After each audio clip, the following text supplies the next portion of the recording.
Do not adjust your radio dial. You are tuned in to the Mark Order Podcast.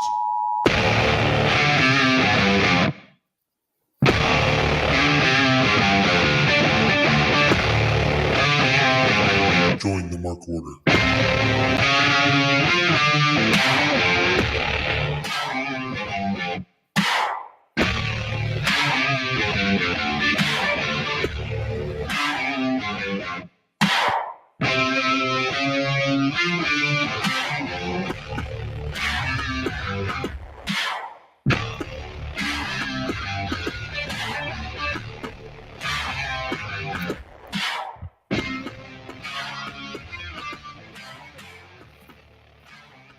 Oh boy. It's Wednesday night. You know what that means. It's time for the Mark Order Podcast here on the Shining Wizards Network. AntMoney's here tonight. Ryan Schlong. Hello. Is here tonight. We have Kate the Great here tonight. She's smiling. She's not saying anything. And we're going to talk about everything going on right now in the world of AEW. And I'm getting used to a new setup here. So for the two of you guys, that's why I'm like looking one way, looking the other, because I've got this new setup working. You got camera one, camera two, camera no three. No camera two yet. No camera Hard two. cam? No, this is the hard cam. There you go. This is the hard cam. Ant's gonna find the hard cam. I'm always looking at the hard cam. That's right. Ryan, you're looking up here. I need you down. Meet my eye line.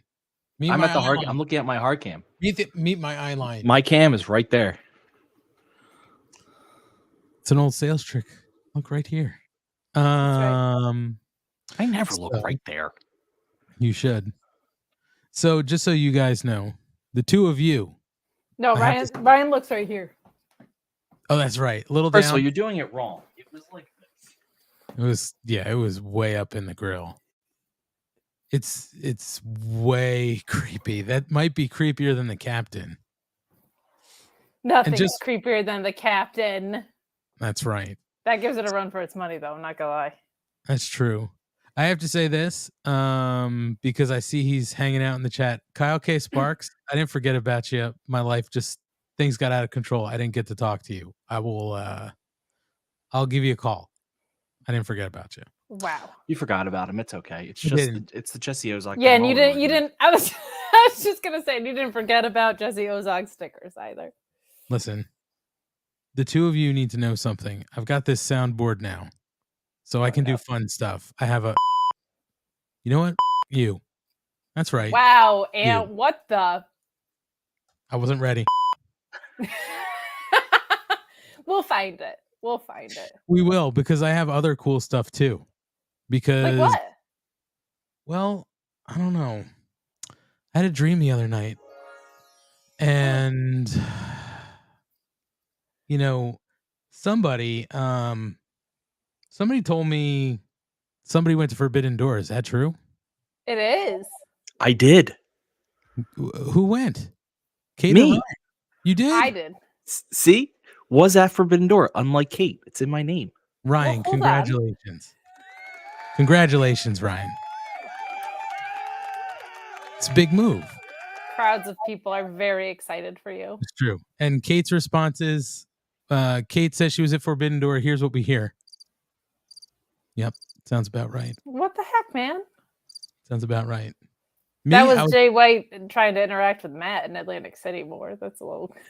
Oh, God. This is what we heard. It was not good. It wasn't good. Perfectly nice guy. Ran into him for like 20 seconds. Yeah. Real reasonable. That's nice. Yeah. I can say this. I watched it from my couch. It was hella exciting. Yeah, we in this. I do have to say this, though.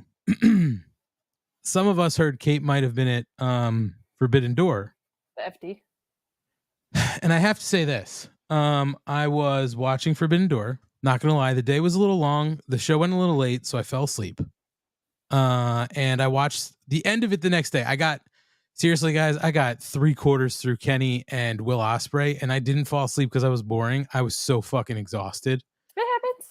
So I watched it the next day, and I watched the rest of the show. Very good. We're going to talk about it a little bit. And then I watched the media scrum. Ryan, did you watch the media scrum? The next day, because like you, I also fell asleep immediately after the show. I fell asleep I'm sorry. during the scrum, I think. Don't Did you? apologize. Are you kidding? We were there till 2:30 in the morning. Well, I have this is what I heard at one point. I'm not going to lie. This is what I heard at one point. They were taking questions and wait a minute. We have a Oh my gosh. special guest. Matt's here. What's up, Matt? Hello, my friends. How How are you? Tired, sweaty, gross. The usual. You look, look great. Thank you. Glowing like an angel over there. Am I? You are. Now you have power today. That's good. Yes. Just the That's rain okay. showers, no thunderstorms today. That's great for you. Very nice. Did you reorganize? Your backpack looks very, very clean and streamlined. No. If anything, it's gotten worse. Got it. Oh!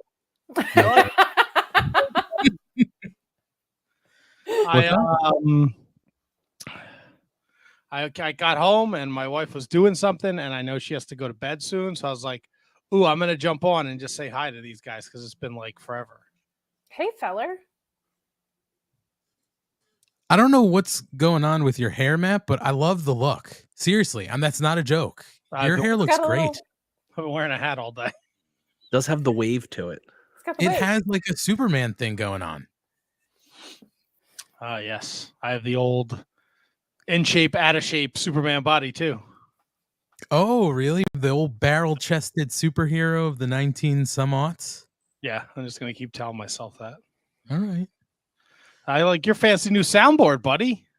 Oh, it's fantastic. I've got some other stuff here. I don't have many sound effects. I didn't have a chance to add sound effects. And I definitely, Ryan, we have clippability with this thing to play sound clips of people saying things like, I want to fuck Peter Avalon.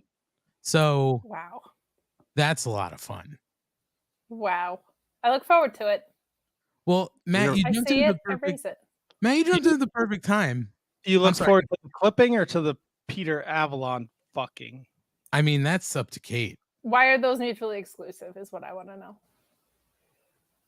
Why can't I be looking forward to both? You can. I just didn't know if there was one more than the other. No, I don't know, Matt. But this is so great that you're here because you were coming in just at a moment that I was mentioning something because there was a period of time, I think it was last week or the week before, that a couple people here were chastising you a little bit because you went somewhere and you didn't properly put us over. I think it was you. Somebody asked you about what you're part of, and you were like, Shining Wizards, that's it. I don't have to mention anything else. No, I And think I then- put over the Bread Club too. Yeah, that's right. But Yes, that you doesn't did. matter. Matt, besides the point, because I was watching the media scrum, and Will Ospreay asked a question, and the first thing I hear out of the person's mouth is, Hi, this is Kate from Fightful. Did the No, mark what? order pay for my trip to go? oh, you don't you do that. I was not working yeah. for the mark order at that moment. We had plenty of money in the Wizards account. I didn't know that's how it worked. Look at that. We would have paid for Kate to go. There you go. Could have Well, paid next for me time, to buddy. go. I would have gone. Pay for you to go. Who? You. You. You're so funny, Kate. So I just thought Still it was. holding out for the juniors in Philly. Holding out for you to be able to go to that. I think I'm good for that, by the way. What's that date? I'll look it up again after. 19th. I can't remember. August. It's either August, I think 19th. Yeah, I have it. Hold on. 19th, yes. 19th. Because it's my dad's birthday. Oh, happy birthday, Ryan's dad. Happy birthday. So yeah, I don't know if you caught that, Ryan. I heard that a couple times and I was like, where's the rest of it? Yeah, I was really hoping she'd at least try to sneak it in. Hi, it's Kay from Fightful, Mark Order. But we got nothing. Nothing. Twice, Ryan, we're no sold here. Look. Gotta pay the piper, okay? Who's the piper? In this case, Yo. me. Like Roddy Piper? Yeah. I was in the presser just banging coconuts, you know? Okay. Is that a thing? Roddy Piper? Smashing coconuts over his head? Oh. No? Well, Smashing coconuts over Snooka's head. Well, yeah. But the Monty Python thing, too? No? All right. hmm. You guys look great. You look great, Matt. It's great to see you. It is great to see you, Matt. Is it? It is. I like that. That makes me feel good about myself. Just so you I'm know. glad you have power. Yeah, that's Yeah. good. Fucking Monday was a disaster. Oh, yeah, bad dude Tito. It fucking rained and thunderstormed all afternoon, and there wasn't a single fucking issue. And then pre-show just like this, and I went like, I'm gonna press the Of course. power down. I do the fucking show from my fucking phone. Yeah, you got it done though. Crippling. And then the power came back on. It was pretty amazing that it was out, and then basically at the end of the Bad Dude Tito interview came back on. It was hysterical. Terrible, people. Terrible. I actually think it was funny that he was there for it, though. That he got to see the literal lights come back on. Yeah, it's pretty great. It wasn't He'll a be gimmick. back. You'll get him back after He Japan. was such a nice guy. Good dude. That he's not that bad of a dude. Was Kevin prepared? Come on. He said he was.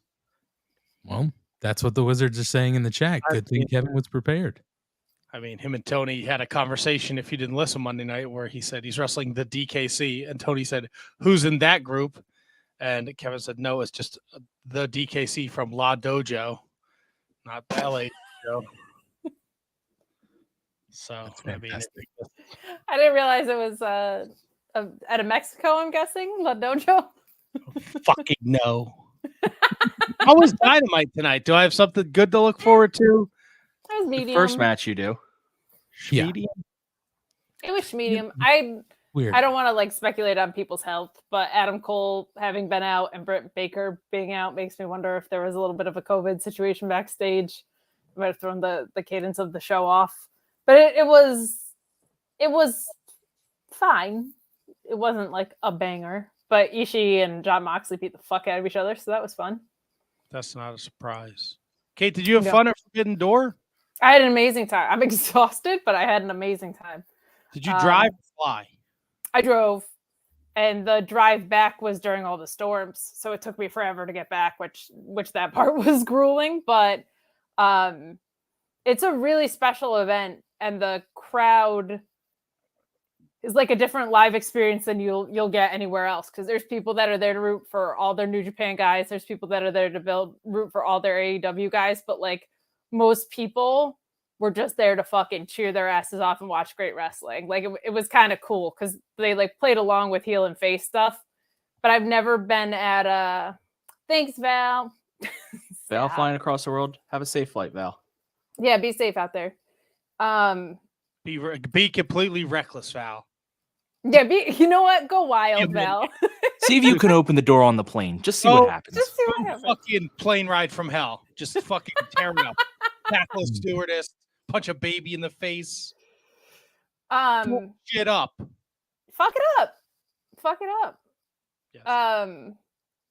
I've never been at a wrestling event where the reaction was sustained for the entire matches for so long.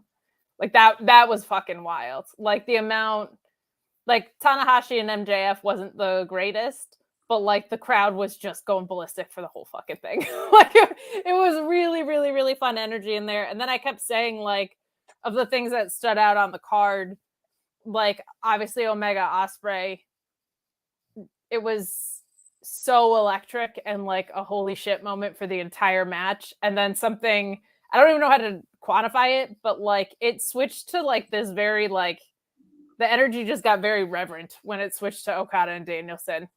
Like it was just like electric and alive for Omega Ospreay, but when it switched to Okada Danielson, it was like you could feel the energy in the room just be like, holy shit, like this is a really big moment in professional wrestling. Like, and a lot of people that just kind of sat back, and I think, and Danielson said it in the presser too, of just like, that dude like didn't know if he liked wrestling anymore after the main event of WrestleMania. And like the guy that we saw at the presser found out he had a broken arm a half hour before he came out or whatever, and just couldn't believe that he got to wrestle that match. Like he's just not only like arguably the best wrestler in the world, but sitting in the presser was like, he's just like one of the most special people that I've ever sat across from, like from a stranger standpoint. Like it the way he's just so in love with wrestling and would listen to your question and be like so in the moment with you. Like I was actually kind of emotional about it because I was just like, God, not to like compare to Punk or whatever, but like all of the venom that guy had, it was almost like Danielson authentically was like, I'm just the opposite of that. Like he couldn't believe he got to wrestle Okada. He couldn't believe that the fan base was rabid for it. He couldn't believe that he gets to be a pro wrestler.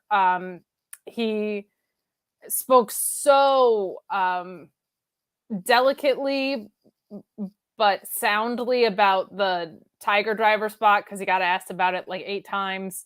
It just really, really great stuff. Like got asked about Wembley and he was like, there's people on this roster I want to wrestle that are from England. Like he was like, I want to wrestle Pac. Like, why aren't we doing that in England? Like put over AEW, put over pro wrestling. Like just a really, really, you already knew he's one of the greatest to ever do it, but like the being in the room with him, like the person he was, I was like, holy shit, this guy is like the fucking best. Like what a fucking dude. Just a really, really, really special person. Like I think his legacy is going to be even more than his in-ring, which is pretty impressive considering how good his in-ring is, because just insane. Like, he broke his arm and he still wrestled for 10 minutes and tapped out Okada using his arm and his leg to lock something in. Like, what the fuck, man? So good. He's faking it. He's faking it. Super not. Super No, not. super totally faking it. That picture was fake. Nothing's real. Stop buying into it. Well, he's He was such online. honestly, like he's so good at selling injuries that during the match I was like, no way he actually broke it, because he could never go for 10 minutes if his arm was broken and at the level that he was going. Nope, came out all casted up. And like with this whole he was like, that happens all the time in wrestling. He was like, it was on a fucking elbow drop. Just this ease about him that was like, this happens to wrestlers. Like they break arms in matches on stupid shit like that. Like, and I didn't know he had a torn labrum from the MJF match too. That's why he's been out. And I was like, Jesus, that's not banged up. You have a fucking torn labrum. But just like the ease and the genuity of that guy is something special, especially because by the time he got in the room, it was fucking 1:15 in the morning. So just really incredible. Like just a even higher level of appreciation for that guy than I had. But a really fun and different experience from like as a wrestling fan. There's just nothing else that's going to be like it. And Matt, if they do a third one, you have to go. like as someone who's passionate about the New Japan product on a different level than I am, it was really fun because there were like a fair number of people that were there for their New Japan guys, like that were rooting for Tana and Okada and Ospreay and Kojima. That match was way more fun than it should have been. That was a blast. But yeah, and Collision is an awesome live experience too. In June, and I'll go. That might have to be like how you allow yourself like one weekend. That might have to be the weekend. Not during graduation season, my friend. Very fair. Doesn't work Very that fair. way, unfortunately. Ryan, what's going on behind you? Is that Jeff Jarrett? Oh no. Though I It's- should for Kate. It's Stay. Oh, that's Sting. I'm sorry, Ant. What were you gonna say? Ant, you look great, by the way, buddy. Thanks.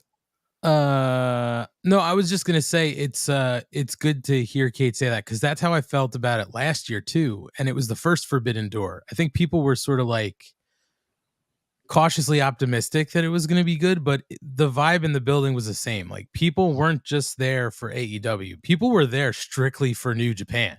You know what I mean? Like last year, and this year, you know, the crowd was, I think, even more hot than they were last year. And I think there was more reason to be, you know, with the return to CM Punk and all this other shit going And there on. weren't injuries, right? Like that was Right. they got so fucking snake bit by injuries last year. Right.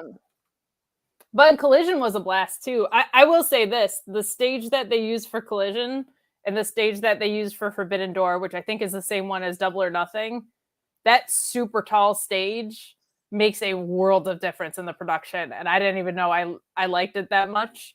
But when you're there live, it feels like a higher produced show than Dynamite. I think a lot of the people on Collision also just have entrances that warrant stuff like that. But Collision was like its own party too. I mean, the reactions Punk was getting was its own animal because it's Punk in Canada. Like that was so much fun, and the crowd was so loud, and he's doing push-ups on the outside and burying the maple leafs after. Like that was a fucking blast. But like, man, you see that House of Black entrance live on that screen, and it's like I keep saying it was like a rock concert because it was just so loud and so it was like spectacle without it being overpowering, almost like Shinsuke's entrance was for Muda, where you were like, this is like an artistic 360 vision coming together. That's how the House of Black stuff felt. Andrade's was a really fun entrance too. Willow's, because her colors are so bright on those 3 massive screens, like just fills the whole arena. It's a really, really fun production piece of it that I didn't realize made that big of a difference. But when you're a fan there, it really is live. It's really, really fun. So good shit. They had it was a good weekend for them. Like that was a very healthy weekend for the product, it felt like. Yeah, I will say everything felt really important all weekend. And that's you know, how you want it to feel. You don't want it to feel like anything was necessarily like a runner-up event. Everything felt really good, and it came across that way on TV. You know, Rampage, you know, was in Chicago, but it still felt really important to building up to the pay-per-view, and it did. You know, there were a couple of things that led into the pay-per-view. We'll run through that momentarily. Collision felt super important because it was in Toronto, and it really did come across on TV. Like Kate, like you were saying, the reactions that Punk was getting had to be loud there. They were super vocal on television. Like everything came through TV. And same thing at the pay-per-view. Everything came through the broadcast. Like everything felt important. You could tell how lit up the crowd was for everything. And then, like you said too, and we'll talk about Forbidden Door, but the sort of 2 main event matches that you would look at, you know, the Kenny and Ospreay, as well as the Danielson Okada, you could tell like the crowds were hot, and then everybody sort of settled in, and it was quiet, but it wasn't quiet because it was bad or people were bored or even, I would say, tired. I think it just was quiet because people were like quietly watching these guys work, and it was good. You know, like it didn't feel, that pay-per-view felt really good on the broadcast. So good. I'm glad it came across that way. The only thing that felt like a dud was that 6-man I thought was not good. But it was appropriately placed in the card. But I gotta say, these past couple Jericho outings have been rough. Like, feel like we're starting to see the decline happen kind of quickly, and it makes me sad. But that was not great. Yeah, I Matthew, think I'm sorry. No, you're good. Matthew, you're the New Japan person. How did you feel about it? I thought that they did a great job of damn it, there we go. I thought they did a great job of telling stories while working with another promotion and keeping everybody looking as best as they can. The show was great outside of that 6-man. It was a fucking great show. They furthered. You think New Japan looks strong? I mean, Ospreay walked out of there as the U.S. champion, and it furthered the Omega Don Callis story. I mean, they're going to run back Okada and Danielson. You have to. Probably a Wrestle Kingdom. That's going to rule. I mean, Kojima and Punk was great. Much better than it deserved to be. 100%. And just, great stuff. I mean, there's a lot of shit on the undercard. It was just nice to see ELP get an opportunity. LIJ versus the United Empire was great. Tanahashi's he's just fucking old. Like, I think we may have gotten to see his last decent match when we were in DC before he broke his rib. Because it's all catching up to him. And take nothing away from what he did for New Japan and the importance of him being there. I thought Jungle Boy and Sonata had a good match, and obviously the whole storyline with Hook kind of overshadowed that. But the New Japan is in a weird place with their champion. Sonata's the IWGP champion. It's the first time in a long time. Okada, Tanahashi, Naito, Jay White are not at the top of the food chain there, so they're doing something different. So to have him go on 4th against Jungle Boy was fun, but it was different. I know I saw a lot of stuff from Japanese papers where they refer to Jungle Boy as son of Beverly Hills 90210 star. That's but the consensus across the board from the US and from the Japanese fans is everything was good. Everyone enjoyed everything. I also felt like this one went a long way in like the stories everyone's taking back, right? Like Sonata continues to look like a more dominant champion. I think Okada tapping out is going to give this like the old guys picking on the young guys thing a run for its money a little bit, right? MJF winning makes sense. It feels like everybody logically pulled away with the things that made the most sense for them. I thought the 4-pack was really fun. That suplex pissing contest in the middle of it popped me tremendously. But I think everybody like goes back to their respective companies with deeper stories, which I think is really impressive because it basically got 50-50 if you look up and down the card. But not 50-50 for the sake of it getting 50-50. Like it made sense the way everything got laid out for them as individual promotions, which seems like a fuck of a thing to accomplish. Yeah, I think that all the decisions they made sense. When you step back and look at stories they're telling in both promotions, everything sort of fell the way you'd want it to fall. No great surprises, but that's not a problem for me. You know what I mean? Like, did I want to see Tanahashi win the AEW championship? No, but the match was fine. It was what people wanted to see, So I thought the pay-per-view was good. I thought it was really good. We can talk through the pay-per-view if you want. Like, I would love to stay. Mm-hmm. But my wife has to get up extremely early, and I make a ruckus over here in this bedroom. You certainly do. But I just had some time, so I wanted to drop in and say hello and see you beautiful people and all the beautiful people that are watching. Thank you all. It's Scott George every Monday night. He's jumping in on the Wizards. Hell yeah. Bread Club, but he came from the Bread Club. All right, he's a Bread Club guy. I haven't seen Asian Joe on Monday nights in a while. I'm going to keep my eyes open for you, Asian Joe. You son of a bitch. Bread Club was awesome this past week, by the way. You can plug yourself on the way out, but I listened to it on the way. I mean, half of it was okay, Yeah, the Kieran parts were great. Mm-hmm. Love the Kieran parts. The best. He's the best. You guys are really great. Sincerely, and you said the next one's going to be the like in-depth G1 look, probably. Yes, this Monday. I want to hear it. Recording that. Nice. Okay. Cool. Like and Matt, Kieran did get in touch with me, but I felt so bad because it went to like message requests. So I didn't see it. And then all of a sudden I saw it. And it was like 3 days later. I was like, oh, I'm sorry, man. Like this landed in my request. I told him you're a very busy person in terms of your job because you're like the head of a department and everything. I said, so it'll take him a few days, but he's not ignoring you. No, I was looking out for it because you told me, and I didn't even. I never look in the request folder because it's usually just all spam bot porno stuff. So like, Delicious. yeah, great. Hi, And are you from crypto. my area? I am 22. Here is my link to probably stealing your Vagina. credit. Yeah. It's a link to my vagina. Well, Get Matt, some. plug yourself.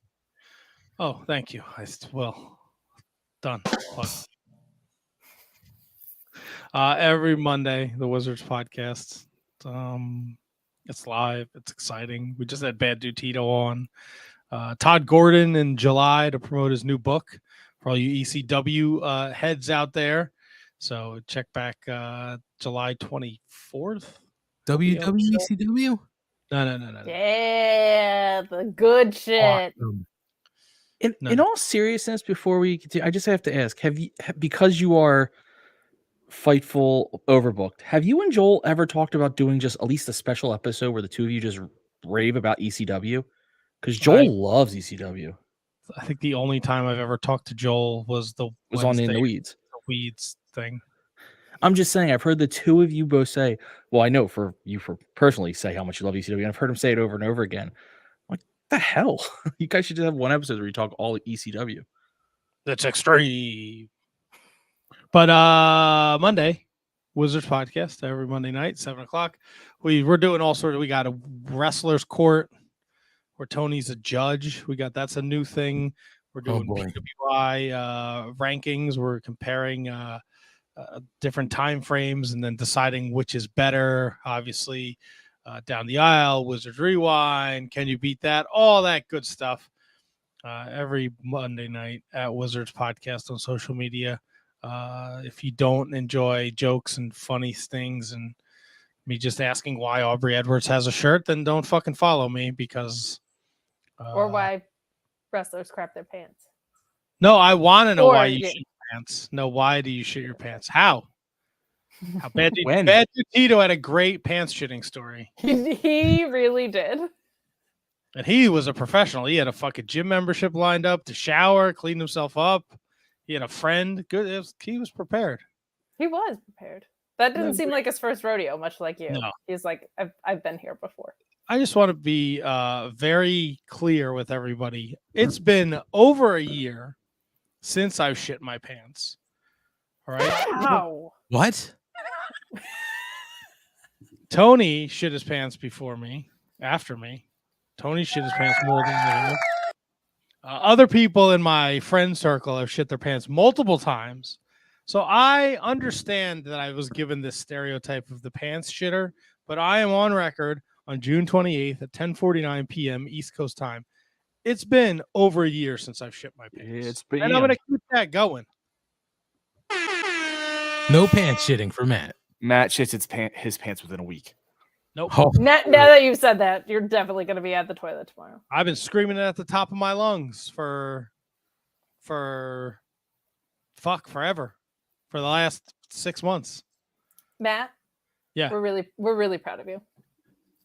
My friends, you rock. Every other My week, man. I'm on, doing Bread Club. If you like New Japan stuff, Kieran's an expert, and I'm just there for. You're great. You're both great. I don't know. He had a little fire in him last week. He was talking about burning. No, maybe 2 weeks ago, burning something down. And Shibata lost the TV title, ROH Pure title. Yeah, I think he We're gonna threatened Tony get Kieran Khan's life. fired or something. And he couldn't handle Jungle Hook. That was my favorite.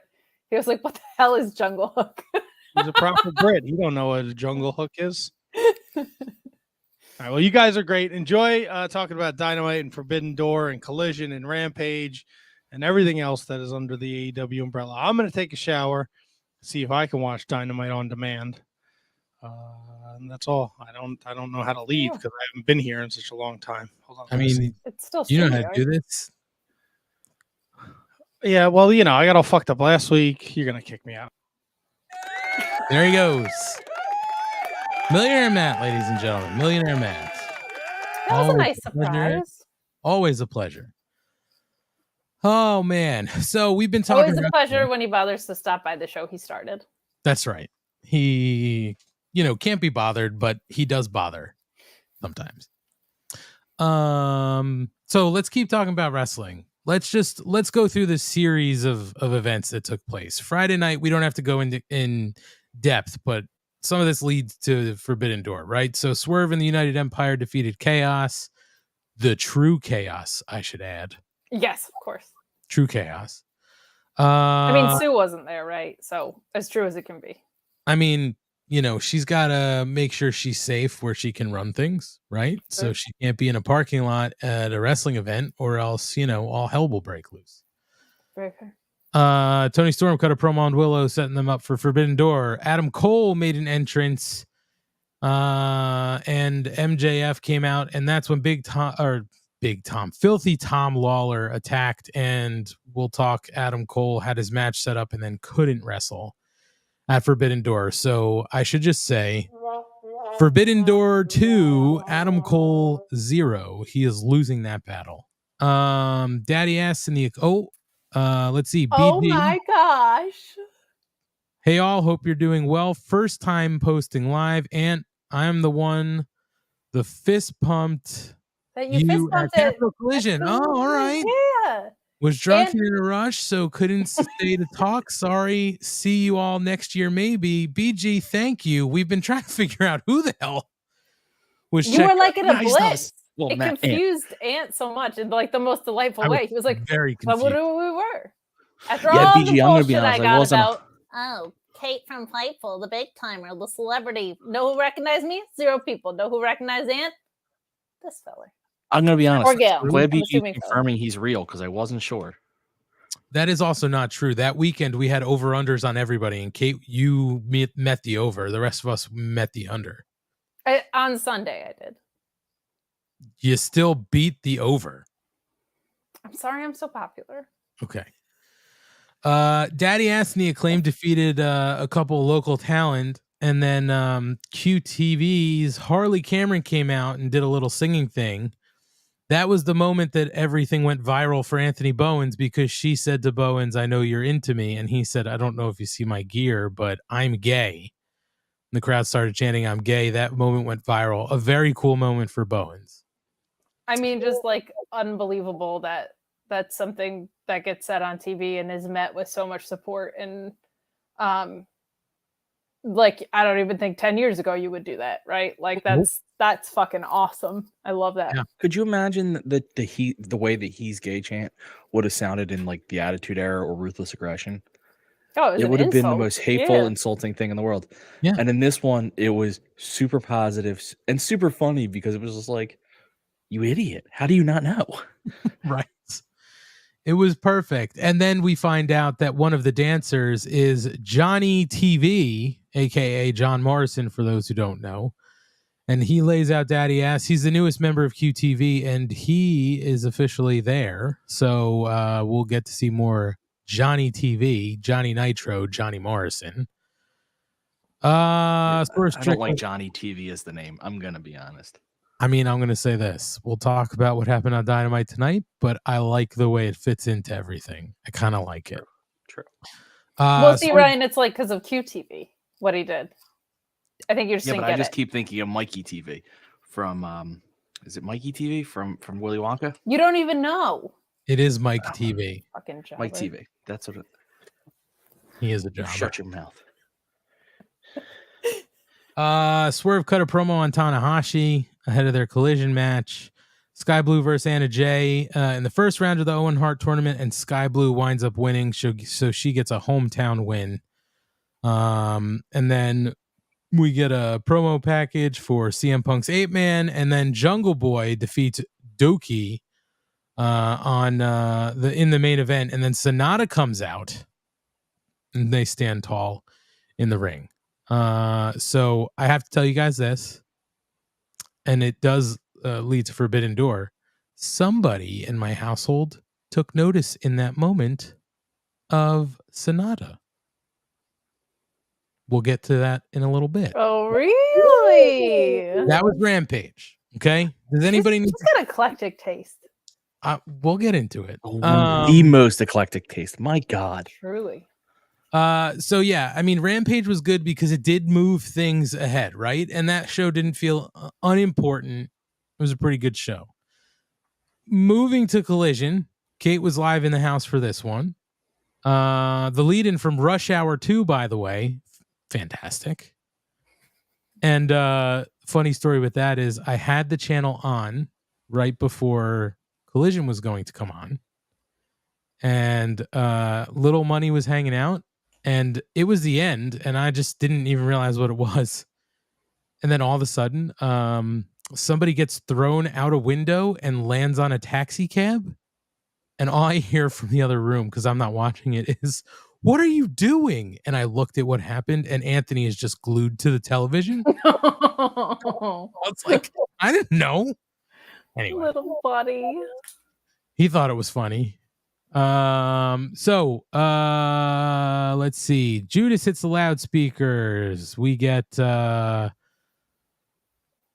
find out who the partner is, and of course, they set up that it is Tetsuya Naito in as the third man in Sting's group with Darby Allin against Lei Sex Gods and Suzuki at Forbidden Door. So that was the first big thing we get that night. We heard from Miro. He is now godless. I like it.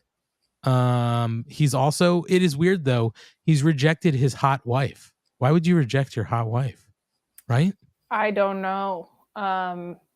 But there were a lot of people that were like, is she single now?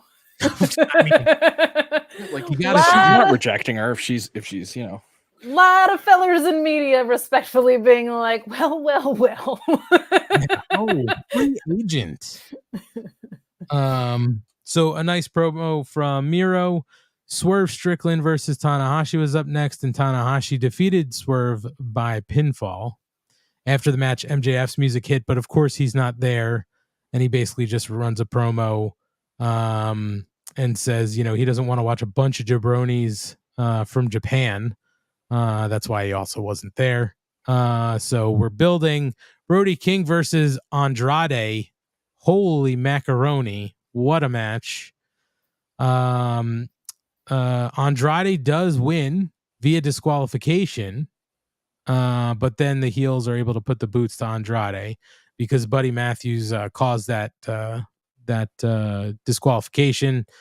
Hey, Ant, remember when we went to ROH and it was Brody King versus Gresham? Yes. No, Jay Lethal. Lethal, okay. Remember when we were like, holy fuck, those chops. You can hear them reverberate through this 5,000 person arena. Mm-hmm. I gotta tell you, same thing happens in like a 30,000 person arena. Holy effing S. My God. He beat the tar out of him with those chops.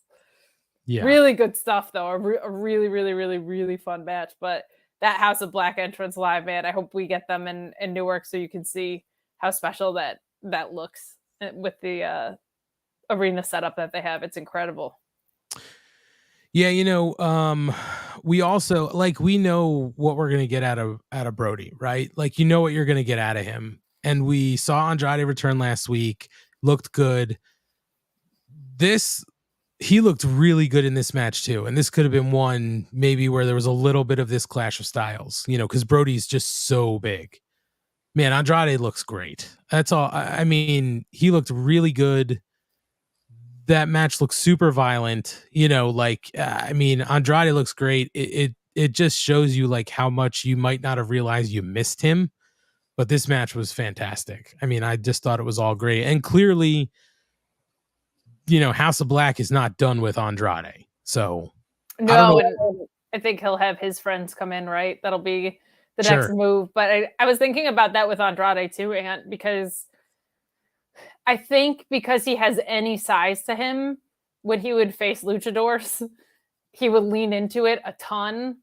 And so when he gets a hold of a guy who's like a bigger guy like Brody King, he's like, oh, I can have a fucking field day with this guy. like I think I feel like those guys hit pretty hard anyway. I think that was the issue with Roosh, right? Right. But I think that's a stylistic thing. And then when you get a mountain of a man like Brody King, it was almost like he was waiting to unleash that of like, oh, I can throw whatever I want as violently as I can at this guy, and it's barely going to make a dent. So let's have some fun, because he does look really violent, but his versatility, I feel like, is a huge part of what makes him a great wrestler, as far as like being able to work with people of different ring styles. He just can answer anything. Yeah. No, I agree with that 100%. And yeah, I agree, kid. I was going to say, I don't know where they're going with this, but I'm sure that Andrade's got some friends that are going to help him out. So, Yeah. So this should get really interesting really quickly. We heard from Christian Cage about the TNT title. And again, Christian Cage is appearing with the belt. He is not the champion. So, of course, he runs down his hometown of Toronto, or his home country, of Canada and Toronto. And he basically says, he's talking about he said, there will be no more open challenges for the title. They have to fight, scratch, and claw for it. You have to want it like he did. And then he says, like Luchasaurus did. And he's not, he said it's not a vanity project for him like some other guy that used to travel the roads with AEW, but he will make the title matter, remaining the face of TNT now and forever. And it should be pointed out that at no point in this whole thing did Luchasaurus touch that title. So it was very funny to me, because as Christian Cage was talking about like the title and how you have to fight for it, and like it's going to be important, at every moment he was making it sound like him, Christian, was going to, do all this. And at that one point he was like Luchasaurus. You know what I mean? Like, it was, and barely, like, he great. Very, very loud live reaction. And I've been saying it all along with this Christian run, like the fundamentals are just the most beautiful part of this. This was just straight up the promo you give after you win a title. And he didn't win the title, and that's just the most clever little device to use with this. Like, it was so funny. I forget he took a dig at Cody Rhodes too. I forget what it was, but it was pretty funny. But I was just like, I was in stitches at how much this felt like this is my mission statement after I won the title promo, and it wasn't his. Like, just absolutely hysterical. Absolutely hysterical. Yeah, Kate, that dig was the line he gave about saying that this isn't a vanity project for him like some other guy that used to travel with AEW. You know what I mean? That's right. So that was a fun segment. We got our promos for Kojima and CM Punk, for Roddy Strong and Samoa Joe, for Dustin and Powerhouse. I'm sorry. For Samoa Joe and Powerhouse Hobbs. That is going to work wonders for certain Spanish God. You're reading my mind, Schlong. Don't worry. I was going there. And then Juice and Ricky Starks. So they are clearly building this Owen tournament. We had Nyla Rose and Willow Nightingale, where Willow Nightingale defeated Nyla Rose. That was the women's first quarterfinal match in the Owen Hart tournament, so Willow moves on. But as she's celebrating, the Outcasts run out. They surround the ring, but before they can get in, Sky Blue comes with a chair, so that's the equalizer. And Saraya was complaining that she was using a weapon, which I thought was just fantastic, because Saraya's like, she's got a weapon. She, fantastic. It's nice to see her back too. Yes, fantastic. So I also, the one thing though that I on TV I was like, oh, it's got to be a little bit better, is like Sky Blue was supposed to obviously come sliding into the ring, and she didn't make it. Like, she got caught. Oh no. She got caught up on the edge, so she didn't really like make the slide in. Like, she hit the ring and then like crawled in. I was just like, don't think I noticed that in real time. Come on, Sky Blue, get in that ring. Oh, Pro Wrestling Podcast with a good shout. I need an official AEW shop turtleneck. Yes. that needs to be Christian's merch. That's a great. Well, it's not a full great- turtleneck though. You need the one with no sleeves. The sleeveless turtleneck for sure. Yeah. I would 100% purchase that. Oh my gosh. 100%. Just for the lady, you should do that.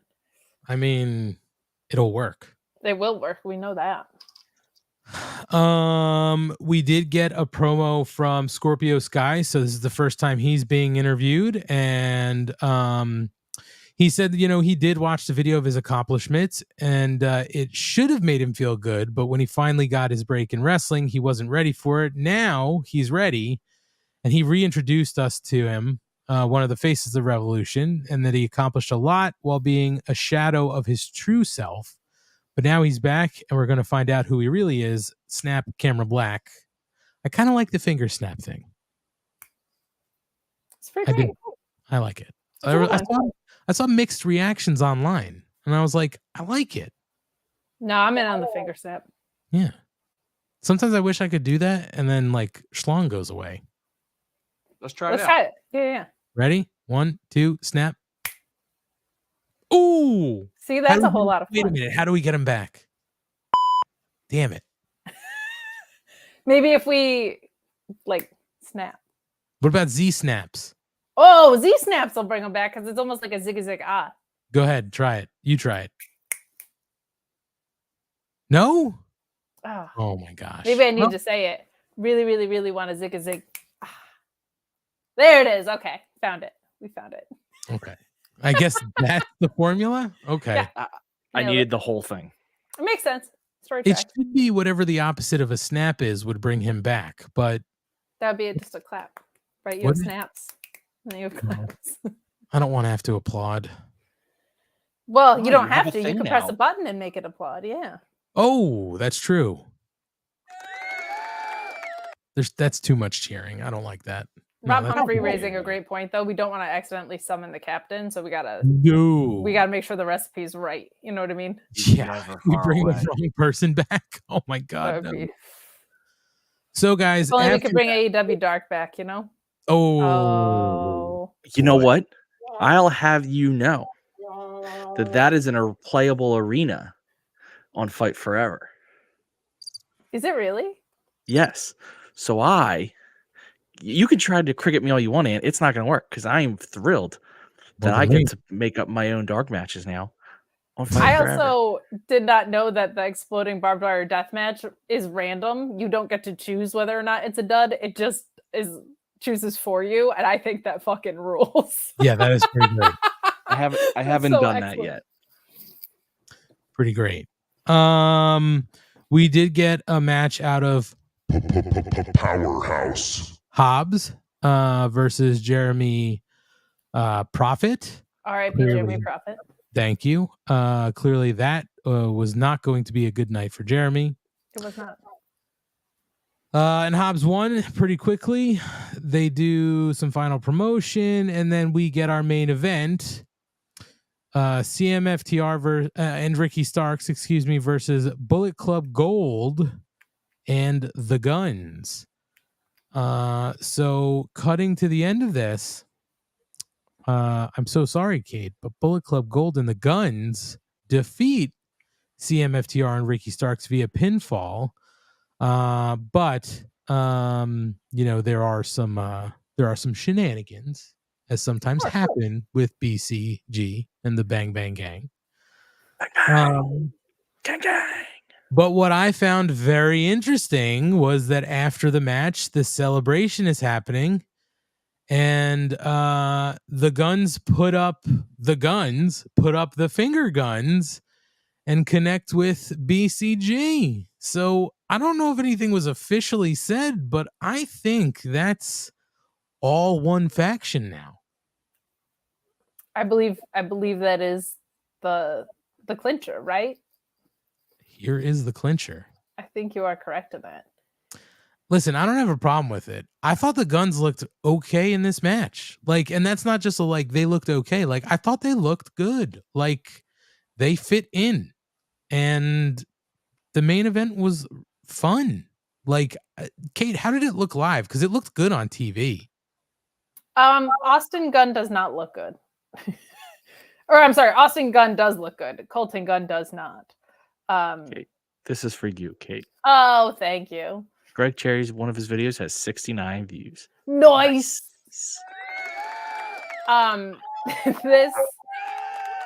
This match was like the decibel volume went up from the beginning through the end. Like and not just because of Punk, like Ricky got huge reactions, FTR got huge reactions, and when Punk came out, it was just like a wall of noise. It was pretty incredible. And what was really kind of fun was you could just tell he was eating every second of it up. He, in the beginning of the match, took up so much oxygen. He was just going like post to post. I don't know if that was caught on television, but he was just like going from corner of the ring to the corner of the ring to get reactions and be a dick. He was doing push-ups on the outside. There were like all these heel mannerisms. He did the Dolph Ziggler like swivel hip thing at one point. But what was really cool was he was doing it in the beginning and then he pulled it way back because I think he knew that it was in danger of overtaking the story of the match, and the crowd just really, really quickly focused on what was going on in the ring. And what was great about that was there were massive reactions for the other side too. Like when Samoa Joe and Punk locked up, it was so fucking loud. When Jay White was in the match, when he got tagged in and was doing anything, it was so loud. Really, really, really good stuff with what they built out from here. I think you've got Punk turning heel on Ricky in the finals of the Owen, and I think that moment is going to be huge. Like from a roster perspective on Collision, I think Ricky's probably a top face, and Punk being heel proper is fun. And then who knows what FTR does? Like you could go either way with that. So, but I mean, I hope it's as loud in Newark as it was here because it was fucking deafening. And it was so much fun because everybody was just leaning into it. And Punk looked like he was having the time of his life. And then off air, they did everybody cuts a promo thing and he just ripped apart the Maple Leafs. He was like, we lost today. And I take responsibility as the captain of our team for that. Very heelish, very egotistical. He was like, but sometimes you lose and you got to keep going, just like your Toronto Maple Leafs. And it just got so fucking loud in there. It was a blast. It was an absolute blast. And then you had ROH tapings on both sides of this too, which was pretty fun. Well, Collision was a ton of fun on television. So episode 2 I thought was just as good as episode 1. And what I can at least tell you from watching it at home was like I looked up or I looked down at the clock and I was like, it's 9:30. Like I couldn't believe how fast the show went. And I said that to Mrs. Money sitting on the couch, and she was like, is that bad? I was like, no, that's good. Like when you don't realize how fast it's moving, flies, yep. Like that's great because I don't feel like it's torture having to watch a show. So I'll put it this way. That was a very long day because I finished driving and I was exhausted and I was so energized for the full 2 hours and it was the same thing live. Like it fucking flew. And Forbidden Door was pretty well paced too, but this was like, blink and it's over, move. And a lot happened. Like Naito showed up, Tanahashi versus Swerve was highly anticipated. The main event was a blast. I think the main event having like 25 minutes or 20 minutes or something was great because everybody was so pumped for it. So that eating up a good chunk of time was a really good idea because nobody was bored in that building during that match. Right. Well, it was a fun episode of Collision, and we'll quickly go through Forbidden Door. Since we talked about a bunch of it, we'll just run through the results and stuff like that. And where you want to stop, we can certainly stop. But we did mention before they set up Dirty Tom Lawler and Adam Cole, and unfortunately, hours before the show, Filthy Tom, Dirty Tom. Sorry, I'm reading. Dirty just isn't dirty enough. He's filthy. You know what? That's my fault. So Filthy Tom was supposed to fight Adam Page or Adam Cole. Geez, I'm all over the goddamn place. But unfortunately, Adam Cole was not cleared to wrestle. He, in the media scrum, Tony Khan expanded. He was asked about it, and he said Adam Cole came in sick today. We had to send him home. We didn't want to get everybody else sick, especially post-lockdown. I think the measures are very careful. He's a very tough guy, and he would love to fight, but he came in with a fever. He's got what I think is the flu. I think he's going to be okay. I hope he's going to be okay. In this case, you just got to be safe. He should be okay, and I look forward to Adam Cole, MJF, and a number of other great pairings we'll get together in the blind tag tournament. So basically, he had what they believe is the flu. If it wasn't the flu, they're not saying, but there was no Filthy Tom and Adam Cole, unfortunately. But the rest of the card was good. Chaos in the undercard, Chaos, which was Chuck Taylor, Rocky Romero, and Trent Beretta. Sorry, I couldn't remember who was in Chaos that night, but I was like, it's not Orange Cassidy because he had a 4-way. And El Desperado versus the Mogul Embassy. So Mogul Embassy wins by pinfall with the swerve stomp from Shane Strickland on Rocky Romero. We also got Athena versus Billy Starks in an Owen Hart Foundation quarterfinal match. And Athena won by pinfall with a Canadian backbreaker, dropped into a code breaker. So that was a really strong pre-show match. It was. That was really, really fun. Billy Starks looked great. I thought maybe they were going to give her like an official contract moment after it. But it was a lot of fun. And this version of Athena is so fucking nasty, man. She's so great. She's been doing really, really good on this heel run. And it's good. It's good for her because I think as a face, like she just wasn't getting where they needed her to be. And now she's getting a ton of reactions as this heel. So that's really good. We also got El Phantasmo versus Stu Grayson, and El Phantasmo wins by pinfall with the CR2. And then we got LIJ, which was Bushi, Hiromu Takahashi, and Shingo Takagi versus the United Empire, which consisted of Jeff Cobb, Kyle Fletcher, and TJP. And LIJ won by pinfall with the Made in Japan from Shingo Takagi on TJ Perkins. Kate, I can tell you this much. The undercard, the 0 hour on television was very good. It was really, really fun live too. LIJ got a huge pop both here and they have an ROH match in the 6-man picture. But the whole 0 hour felt really well rounded. I think Athena and Billy Starks was the thing people gravitated to the most, but everybody loves seeing Hiromu, and his gear and entrance live was really, really fun because that theme too with the ticking time bomb stuff is so great. But yeah, it was very fun, and it did the job of like kind of warming you up for what was coming. Yeah, and it was fun too because sometimes on their 0 hour they only do like one match. So you got 4 matches. Plus there was a dark match. I forgot. Filthy Tom did fight in a dark match before 0 hour against Serpentico. I guess it's, Ate Serpentico. What's that? He ate Serpentico. Yes. They got him paid, which was nice. I'm sure they'll run him and Cole back in a different spot. Yeah, I think TK did say in the scrum that he wants to see that match. So whenever Filthy Tom's available, he's going to try to get him in. But then we go into the main card, and we had Tanahashi versus MJF for the AEW Championship. MJF wins by pinfall with the loaded punch with the diamond ring to retain his championship. That match had a ton of fun moments in it. MJF, if you were going to say to me, we're going to have Tanahashi fight on this card, who could you put him in the ring with to make him look as good as you can in a way that's going to make sense? MJF was the perfect choice. Like, to me, Kate, on TV, maybe it didn't play live, but on TV, it worked. The New Japan is an indie robe absolutely killed me.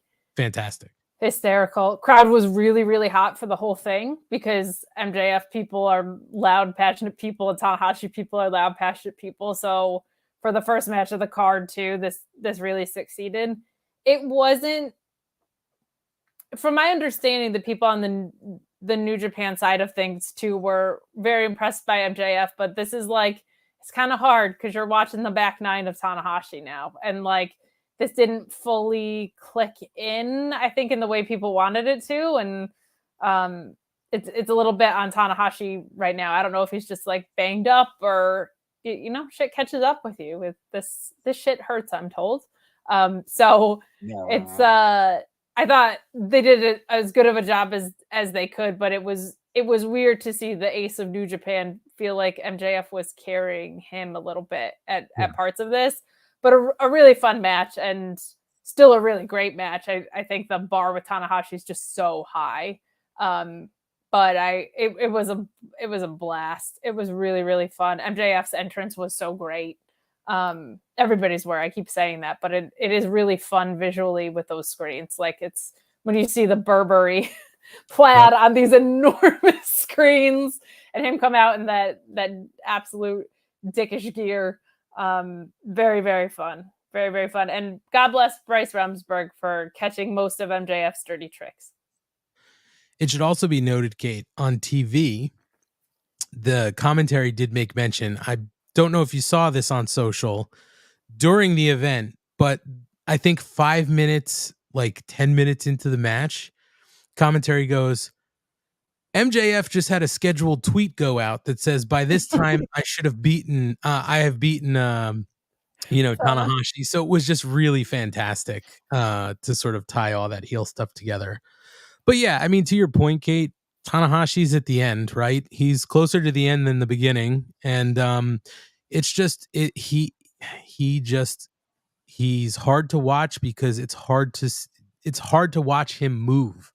Like, there were a few times early on where he was being whipped into the ropes and you could just tell he can't move like that, and that sucks. But again, like you said, you could tell MJF was carrying him for a bit, but MJF is the guy you want in there to do that, right? Like, he's smart enough to know what to do, and it didn't look as bad as it could have looked. Like, it could have looked dog shit terrible, and it played really well on TV. It really did. I'm not bullshitting at all. It looked pretty good. Yeah, I think him and Swerve were the right people to pair him with on this run. Like, those are two guys who know exactly what the fuck they're doing. So, for sure, a good call. Punk versus Kojima in the Owen Hart tournament first round quarterfinal match. CM Punk wins by pinfall with the go to sleep. A lot of heel stuff in this match. In the post match and the Hogan, ear move. He's having so much fun doing the fucking Hogan ear. Yeah.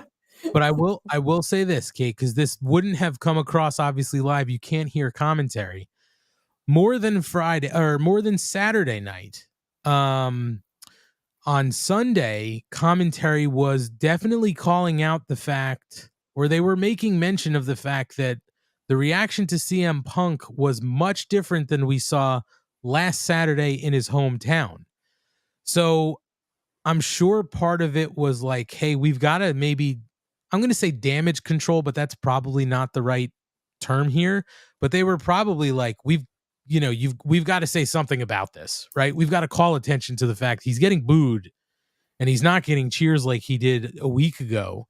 And commentary did a smart thing. Like, they made smart comments about it. Like, they were saying stuff to the effect of, well, you can't expect the same reaction when you're, not in your own backyard. You know what I mean? Like, the comments were very smart to call the fact that he wasn't being cheered, but they weren't, going over the top with it. Like, they called attention to it. They let you know, like, we're not stupid. We hear this. And they sort of just let it naturally play out and move on. But it was loud on television or on the broadcast. It was good. And like you said earlier, Kate, I don't know if we need to dig into this any further, but this match was way better than it should have been. Like, way better.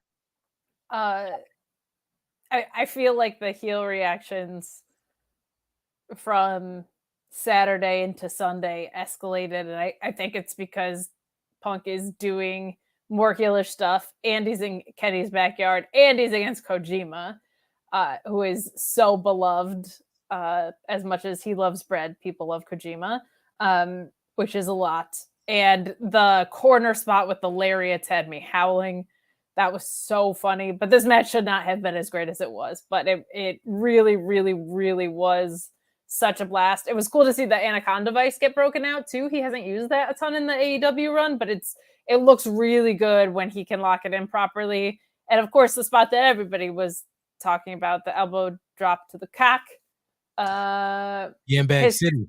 Hysterical. Kojima on Twitter saying it wasn't intentional. He doesn't have that kind of technology, I believe was the tweet that he put out, which is so good.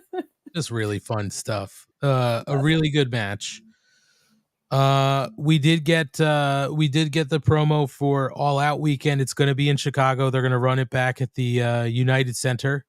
So for those of you in Chicago, that will be coming. So be on the lookout. They're taking over Chicago. We then moved into the 4-way for the international championship. Daniel Garcia, Shibata, Orange Cassidy, and Zack Sabre Jr.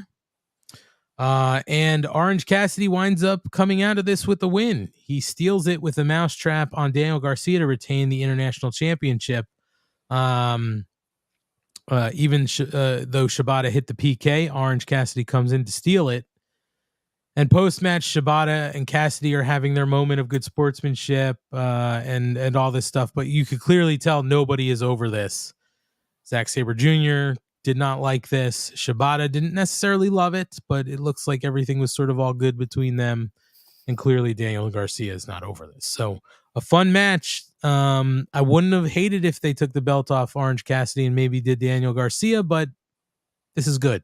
Orange Cassidy's having a good run. Well, it seems like they might be headed in that direction now with Orange Cassidy and Daniel Garcia, but this was such a blast. Orange Cassidy emerging, I think, was the right call. I was kind of bummed we didn't get him at the presser, but they let the people that were on the first half of this card go home early, which I think was a good idea. But this match was a blast. That suplex, like, pissing contest was amazing. Daniel Garcia is from Buffalo, so the reactions he got were pretty close to a home crowd because Buffalo is just over the border from there.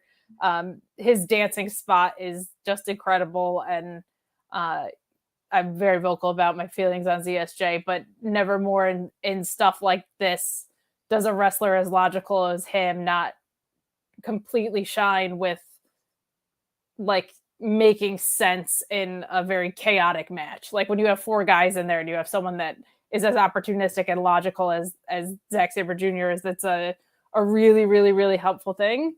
And Shibata did what Shibata was there to do. We got some good stuff from him in there, but this was really, really, really fun. This was a blast, and I'm intrigued to see where it goes because it could go in a few directions.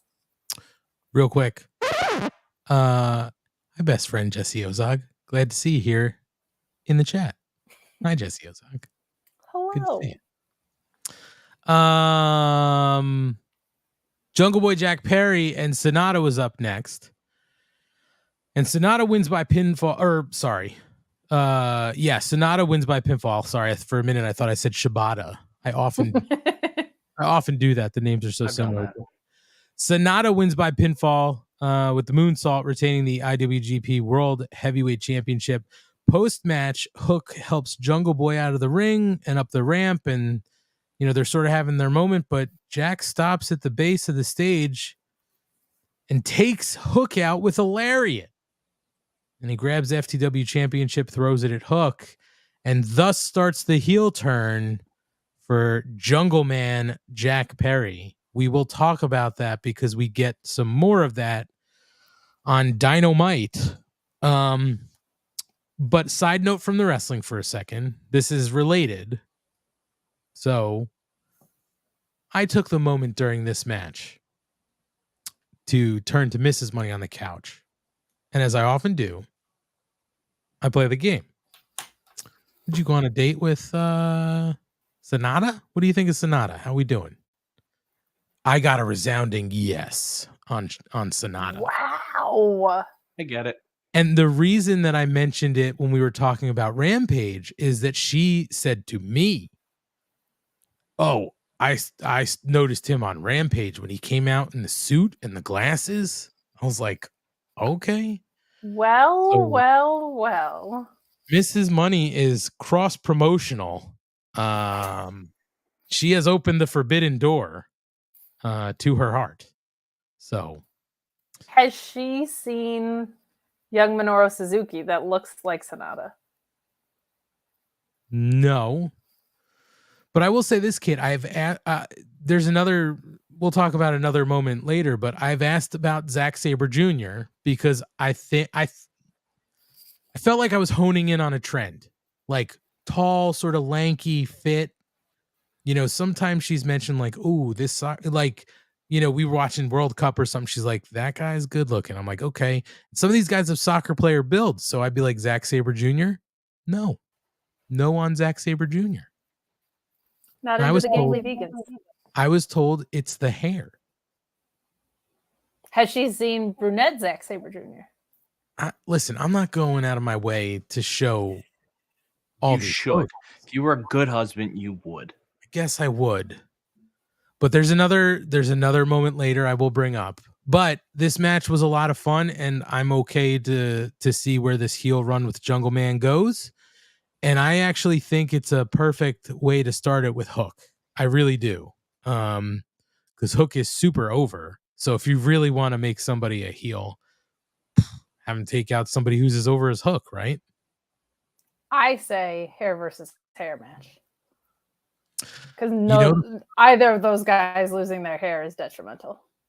The funny thing is I honestly said to Mrs. Money, I said, if he really wants to commit to going full heel, Jungle Man will not shave his head, but he will cut his hair. That's what I feel like the best way to make that happen is for him to have a hair versus hair match, lose, and then he just rocks it anyway. I mean, it will work, but I mean, you're a heel. You gotta cut that hair. We'll talk more about Jungle Boy after the break when we talk Dynamite. We get BCC, Claudio, Moxley, Wheeler Yuta, Takeshita, and Shota Umino versus Eddie Kingston, the Hung Bucks, and Tomohiro Ishii. Kate, did it bother you that every single person pretty much got the memo that we're wearing black and white tonight, except for Shota Umino? No, most of my wardrobe issues with him are his double jacket situation. But yeah, I mean, you're a young lion. You should probably be up on that, and you should probably be defaulting to black. I'm not fully in on Shota yet. What I also thought was weird. I thought it was weird though that both sides decided to wear the same colors. I hate that. I hate when opponents have matching ring gear. It drives me crazy. Didn't make sense. Don't love it. Well, that also reminds me, Kate, because you obviously would not have heard this live, but I don't remember who everybody was, but I know for sure for that CM Punk match, Taz made mention of Kojima. He was like, Kojima's a pretty good guy, even though he stole my colors. Like, there were people who were wearing orange and black, and Taz, for the times he was out, because Taz left commentary after Hook got taken out. But for the first portion, when people were wearing orange and black, he was calling out every single person. He was like, oh, must not have gotten the memo. Those are my colors. Awesome. There's a few, yeah. Because TMDK is orange and black. That would have been Zack Sabre Jr. Yes, it was. Shota, Zack right? Sabre Jr. Yeah. Yep. So it was just very funny. But anyway, the match winds up being Eddie Kingston, the Hung Bucks, and Tomohiro Ishii win by pinfall with the vertical drop brainbuster from Big Tom on Wheeler Yuta. Now, there were moments in this match where Eddie was sort of wrestling with himself, and he did take the bullet for Jon Moxley. Post-match, Eddie is arguing with the Bucks despite their victory. So this sort of isn't over. We will talk about this again later. Again, this match could have sort of been a clusterfuck, but on TV, I think it came across quite fine. Kate, did it do okay live? Because on TV, it looked good. I am not the only Eddie Kingston fan. I'll say that. Next to CM Punk, he had the biggest reactions of the card outside of the two big ones. And that certainly came across, by the way. The pop. Yeah. Okay. It was very loud in there. It was all of the Eddie and Moxley interactions were very loud too that we got. I feel like their sordid history is going to be a really big piece of AEW for a really long time. It was really, really loud. It was kind of a clusterfuck, but in like a good way. It didn't feel like anybody lost control of the match. And it was a clusterfuck and not like, oh my gosh, so many luchadors way either. Like it was just a clusterfuck in a fun way. But I feel like Ishii getting the pin is a smart call because it leaves room for the rest of this feud to continue. Maybe Ibushi shows up. I don't know. Just saying. Who knows? But we move on to Toni Storm versus Willow Nightingale for the AEW Women's World Championship. Toni Storm retains by pinfall with Storm Zero, retaining the Women's World Championship. Sky Blue and Dr. Britt Baker were watching on separate monitors backstage. I don't recall if they were watching the right way, which would be like this. I mean, if this is the TV, I'd be facing the opposite way. But they were both taking note. So that happened, and I thought Willow looked strong, so that was fine. And then we got Kenny Omega versus Will Ospreay for the IWGP United States Heavyweight Championship. This was a 5-star, 10-star, 20-star. This match was fantastic. I know I mentioned before that I fell asleep during the match. Again, not because I was bored. It was just late. I had a long day. But I went back, like I said, the next day, and even then I watched the full thing. I didn't just go to where I sort of fell asleep. This match was fan-fucking-tastic. On TV, everything played out well. The blood looked ridiculous on television. The spots of Will Ospreay pounding Kenny's head into the announce table that was ringside looked great. Like, everything worked for me in this match. This is the second moment where I have to mention Mrs. Money found herself into Will Ospreay during this match. She has no track. I can't. Prior to this, I should tell you, there was no interest, zero interest. She said again, it's the hair.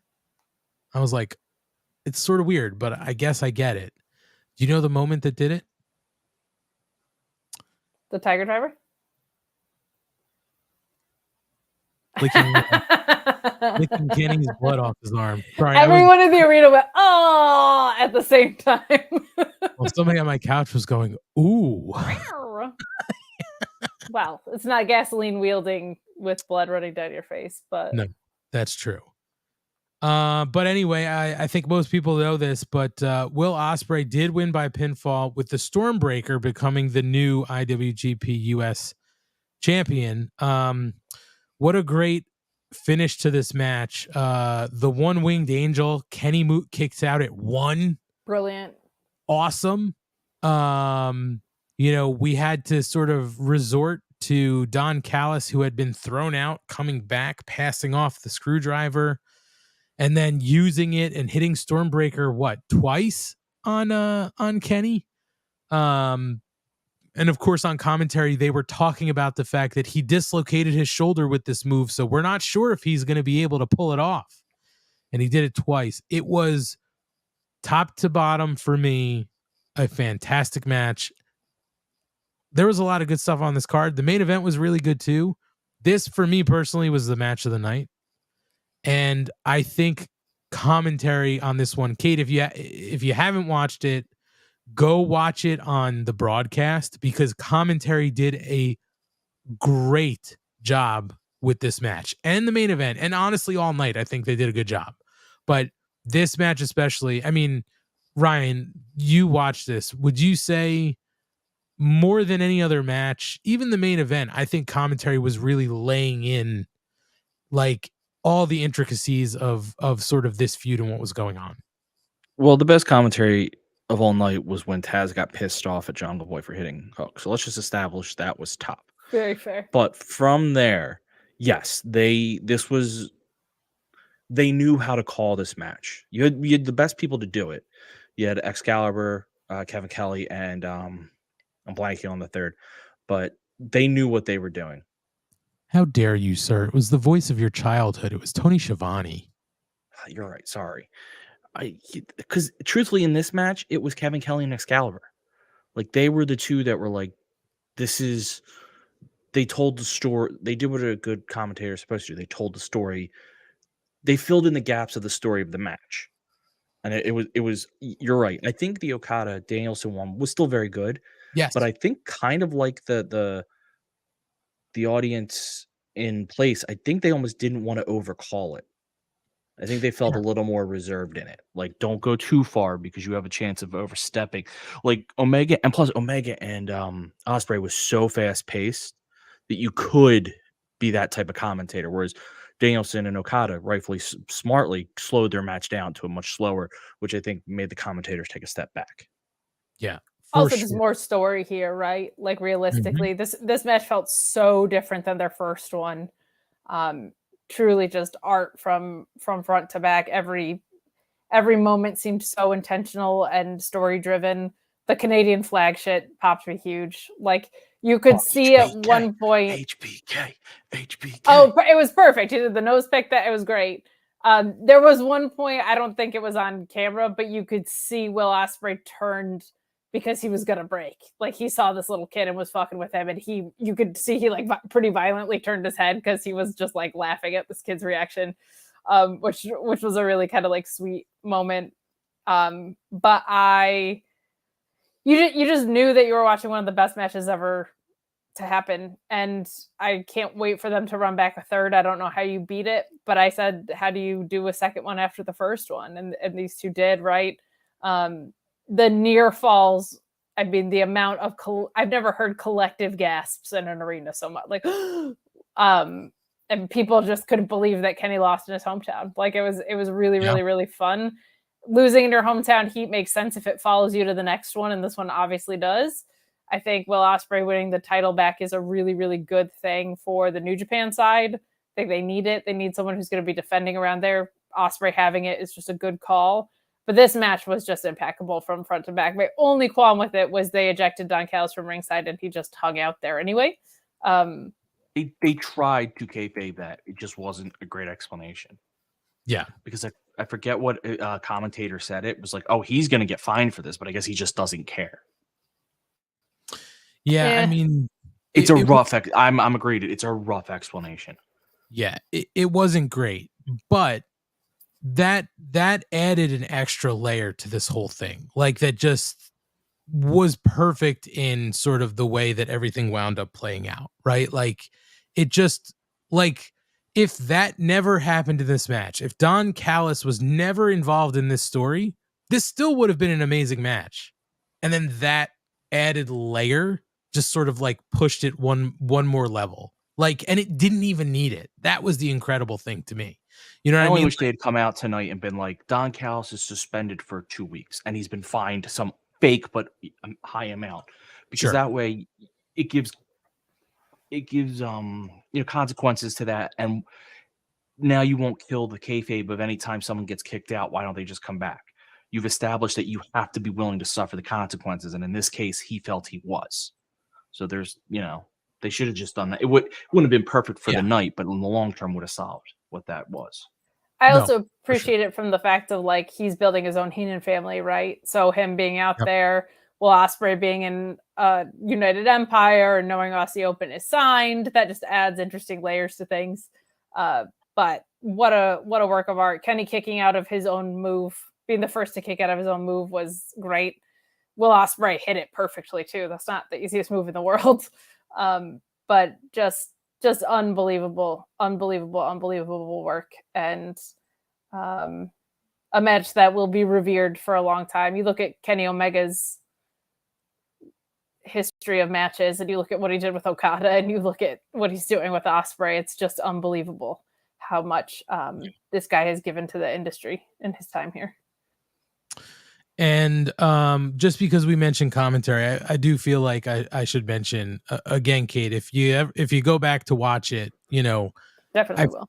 I feel like they did a really good job with both 3-man teams through the night. Like, there certainly were moments at the beginning of each sort of teams run where you could tell they were just trying to feel each other out. But eventually they did fall into grooves because Taz swapped out for Shivani. Excalibur and Kevin Kelly were on the whole night. But they did a really good job with both teams. And I even appreciated there were moments during this match as well as the Okada Danielson match where Kevin Kelly was like pulling Shivani into the conversation, right? Like, and it's not because Shivani wasn't involved, but like it just to me added a layer, like, like he would just ask a question and be like, he would say something like, and Kenny Omega has a history with Don Callis. Isn't that right, Shivani? You know what I mean? Like, yeah, it was just a great way to get them to interact and have each person's voice be heard. Like, I just really think they did a great job. Kevin Kelly is just really good. And it's great that he was on this because he's been on New Japan, so like it in was Collision, great. right? So both sides a little bit. Yeah. Right. Good stuff. But what was also great about Kevin Kelly being involved in this is there were moments where he would say like, I know, he's like, he said something once like, Garcia a little bit better than I do, right, Shivani? Like, and he wasn't faking the fact that like, I'm sort of new here. Like, I don't know these guys as well as you do, which I also appreciate because he just joined, right? Yeah. Like he probably doesn't know these guys. So I just thought they did a really great job. And Kevin Kelly added that layer of knowing the history of New Japan. So all of the New Japan explanations, the majority of them coming from Kevin Kelly, all made logical sense. Like it was just a good job. Had to put commentary over. I'm trying to keep us moving. Darby Allin versus Sting and Tetsuya Naito versus Les Sex Gods and Minoru Suzuki was on next. We sort of talked about this. This, was what it was. Had some ridiculous moments. Sting getting put through a table from Sammy Guevara was just terrible. Those matches fucking sucked. Ridiculous. But Darby, Sting, and Naito win by pinfall, and that set up in the press conference the rematch that we got tonight. We'll get into that. And then the main event. We got to Bryan Danielson versus Okada in the main event. I was not expecting Final Countdown, and that popped the crowd huge. In the post-event media scrum, Danielson and TK sort of talked about the music choice and basically said it's a one-time deal for now because it's the cost of a wrestler's contract, he said, I believe. Yeah, it was pretty much the cost of a contract. And, good for Europe, I guess, to get the money they're going to get from that. But well, what was funny too was, I guess, the rights got sold between labels about 5 days before this. Yes, they went to Primary Wave. He also said, and I really appreciated this. It was interesting hearing him talk because when you see him in person, he just really loves this and wants to answer everyone's questions. Like he just seems like a real reasonable, affable dude. But I loved what he said. He was like, Danielson and Okada is already like the most special thing you could do. Is there anything that I could do to make it another notch up from that? Right? Like, how do you as a promoter make it even more special when it's already this special? And he was like, oh, we get Final Countdown. But it is a one-time thing. They played it when they went off air the second time on purpose, but he does have it so that when you go watch the replay, you will be able to watch it. So extremely, extremely expensive rights fees, but he got them for the replay. So that I want to say, I don't know who said it on Twitter, so I would love to give him credit, but they had a funny point. They're like, everyone, likes to tease Tony Khan about being a wrestling fan. He's just a wrestling fan who started a company and has money. He goes, this is the benefit of it, that this guy is a wrestling fan, has money, so he's willing to just spend to do something cool because it's a cool wrestling moment. Yeah, 100%. Yeah. I've never understood why that was a bad thing. No, it's not, but he's just awkward. You know what I mean? Like he comes off awkward. He does. And he was very he's very long-winded in his responses, but it was funny because a lot of people had 2-part questions and he would answer the first one and be like, that was a 2-part question. What was the second one? Like he really just, he was like, a lot of you traveled and I want to make sure your questions are answered. Like he comes across as just in person, especially just a very nice dude that wants to help you do your job as well as you can. He does deflect to promoter mode ad nauseum, but like, of course he does. He's a fucking promoter. But it was interesting in person. You get a very different read off of that guy in like a person-to-person standpoint. Well, it definitely popped the crowd and was a surprise to have the music, but it was perfect for this match. And then obviously, you know, we know that with about 10 minutes to go, Danielson, you know, has his medical issue, a forearm fracture, which he said in the post event scrum, you know, they think he's going to be out about 6 to 8 weeks. There was an update to that I'll mention momentarily. But that sort of did, he say too, alter things a little bit down the stretch. He didn't give away what was supposed to happen, but he did say like the yes chants were a necessary thing to do because what he wanted to do, he wasn't going to be able to do. So it was just a moment to sort of insert to get the crowd going. Listen, I think that despite what happened to his arm, and he said it was just off of sort of like an everyday thing you would do. Like, you know, he was just out of sort of position. Right. Despite that, the finish was good in my brain, you know, like it worked. He submitted Okada, and he wins. And for the time being is the best in the world, you know? A really great match, really great story. They kept talking about how both of these guys, even though there's not a belt on the line, they want to be known as the best in the world. And that's what made this so important. And you felt that the whole way through. And even Danielson in the media scrum was talking about, you know, I came up poor and this guy's the rainmaker and he comes down and he throws money around and there's money falling from the sky. That makes me angry. Like, and that's why I'm the best and he can't be the best. Fantastic fucking work. I thought this match was great. In the scrum, he also said, someone had asked him, like, did you have to alter your match? And he was like, I'm a magician. You're asking me to tell me your secrets. And he was like, I can't do that. But yes. It's just the fucking best, dude.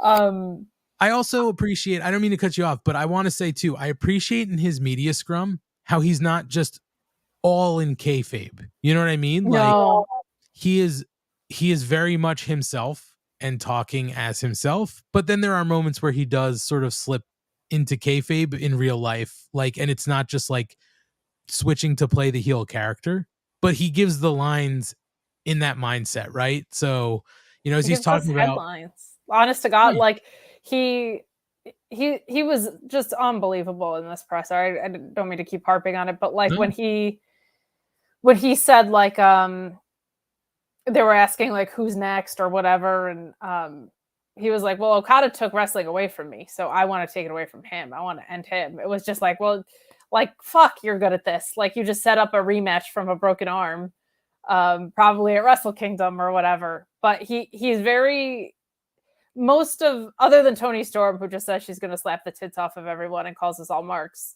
like most amazing, and honestly probably makes her the smartest one there because nobody wants to ask kayfabe questions. Like Ospreay was very someone honest. did. Mm-hmm. Someone did. I believe it was almost like, hey, Will Ospreay, when you were preparing for this match, half and half. how did you do that? Like, did you go back and watch the videotape? Like, was it all, you know? It wasn't an insult to say you did. I liked it. I tried to be half and half because like that, because he was half and half about it. Which is also funny because he was not necessarily in kayfabe. You know what I mean? Like, no, he wasn't. But like in the match build, he had said those things, that he had lost a pint of blood and that it changed him as a wrestler, which I think was partly real stuff that he brought into the kayfabe world. You're not really supposed to ask kayfabe questions. but I also felt like it was a relevant question in a real way. Like, it was such a different match. Like, what did you adjust from the first one to bring to the second one? But to your point with Danielson, like that guy just, even after it was done, I don't know if it was caught on the video, but he was like, thank you guys. Like, we need you guys. Thank you so much for sticking around. Like, just the best fucking dude.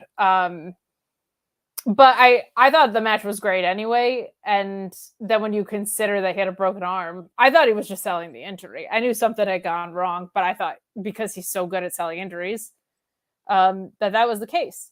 But I loved the thing that you referenced that he had said about the coin drop of like, that makes me mad because I grew up poor.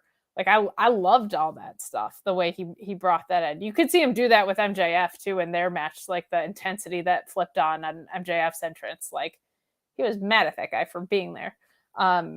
Really, really great match. A shame that it got compromised, but just fantastic. And Okada too, you can't take it away from him. Like that guy on the other side of the coin is unbelievable. What an impressive presence he brings to the ring, and the fact that he's still delivering at the caliber he does is unreal. Like it's really it felt like what it was. It felt like two legends locking up in what felt like a once, but they'll probably run it back 2 or 3 times in a lifetime moment, which was really, really special. It was a fantastic match. And again, as I said, for me, the match of the night was probably Kenny and Ospreay because of the story that was told going into it. Plus, you know, the fact that we are likely going to get this run back at Wembley. Who knows? Nothing's set, but I have a feeling that's happening. But Okada Danielson was so special. Like the moments that they had, the feeling that you got even across television, Kate, like in the broadcast, you could tell the feeling in the building was like a balloon ready to burst. Like there was so much good tension and energy in the building. And then again, it quieted down, but not because people were bored. I don't even think it's because it was late and people were tired. I think it was just people were so into it. Yeah. It was a good quiet, not a dead quiet. Could hear a pin drop. And one LT photo saying Okada is 35. I know, I'm pretty sure that means he's been doing this for 2 decades. I'm pretty sure he started when he was 15. So that's part of why I say that. But it was like I think I used the word reverence before. There was definitely that. Like there was definitely this unbelievable emotion that happened in the beginning, and then there was just this moment of being in it, like just watching this unfold. It was really, really, really special. Well, as I said, sort of 2 things. A bunch of stuff came out in the post event scrum. We found out about Danielson's broken or fractured forearm, and then Brie Bella put a picture out on social, and it was of the broken bone, and it does look like it's a little worse than a fracture. Looks like it's pretty much a full break, but she said, and this is, by the way, what Ryan said is fake. It's all fake. But she said, not sure to be proud or chastise him for wrestling 10 more minutes with this break. Definitely worse than we thought. So don't know what that's going to mean for, you know, anything else they might have had planned for the near future, but we'll see. But he's definitely going to be sidelined if that's the break. Ryan doesn't believe it. I don't know who it's all fake. He's faking the whole thing. Listen, he has admitted he loves lying. That's true. He did say that. And then the other thing that came out was Sting was asked about his retirement, and he was specifically asked about, you know, does he have sort of like a date in mind? And he said, I have not decided on a date for sure. A lot of people have actually wondered if I was going to retire in Wembley. That would be kind of cool, but I don't see that happening. I think I'm going to continue on. Tony has said, Tony Khan has said, has kind of been in my ear saying, Steve, you can stay as long as you want. So, you know, I'm not sure how long that will be. But like I said a few months ago, Showtime is just about over with. And it truly is. But I'm looking forward to going back to London. So no definite timeline for Sting. He still sounds like this is the last year, but who knows? Maybe he won't wrestle. Maybe he'll just still be there in some sort of capacity, a special event you pull out, or a special attraction that you pull out, an event, or somebody to be ringside. The thing about Sting is it's Sting. It's a very good point. Very good point. Very good point by yours truly.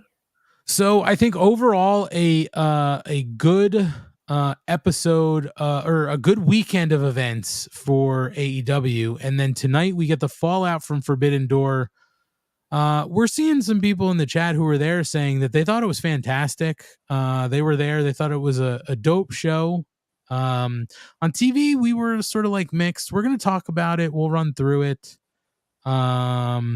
It was weird because I liked a lot of the segments. I just felt like it didn't flow right, if that makes sense. But yeah, no, there was weird. And that was sort of the weird thing too, is like there wasn't a lot announced for this card. And I'm like, that's kind of weird in a post pay-per-view show. Like they literally had 3 matches announced on the official sort of graphic. And then I'm wondering like if Adam Cole was contagious and or if there were travel issues or something. Because it felt very, very scattered. I mean, I get too that you're trying to set up now for a couple other things that are coming, right? Like they're clearly, and he was asked in the media scrum about Boston being sort of an important show. And he was like, yeah, we're probably going to make this a little special. And we clearly find out where we're going tonight. We'll talk about it. But hey guys, you're both Yankees fans, correct? Yeah, I wasn't going to say anything, Ryan. I'm not going to say what I'm saying. I just want to make sure you both were aware that there's something. Yeah. I was being respectful. I'm very aware. Extremely aware.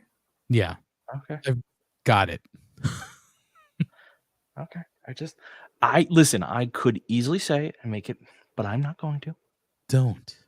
I haven't said a word. But anyway, a really special weekend. We're going to talk about Dynamite coming up. Kate, are you sticking around? I'm gonna bail. Okay. I'm dying. Kate is dying? Yeah. But it's all right. She's not leaving us really. Kate's still gonna be here to give her hot takes on the show coming up. Oh Lord. Let's be fair here, guys. You guys are both so lucky that Ant is the one who got the soundboard and not me. That is correct. Like, you're already a soundboard. You don't need one. Exactly. I just would be terrible. It's just good that I know how to use this thing. That's what's up. That's why I'm a professional.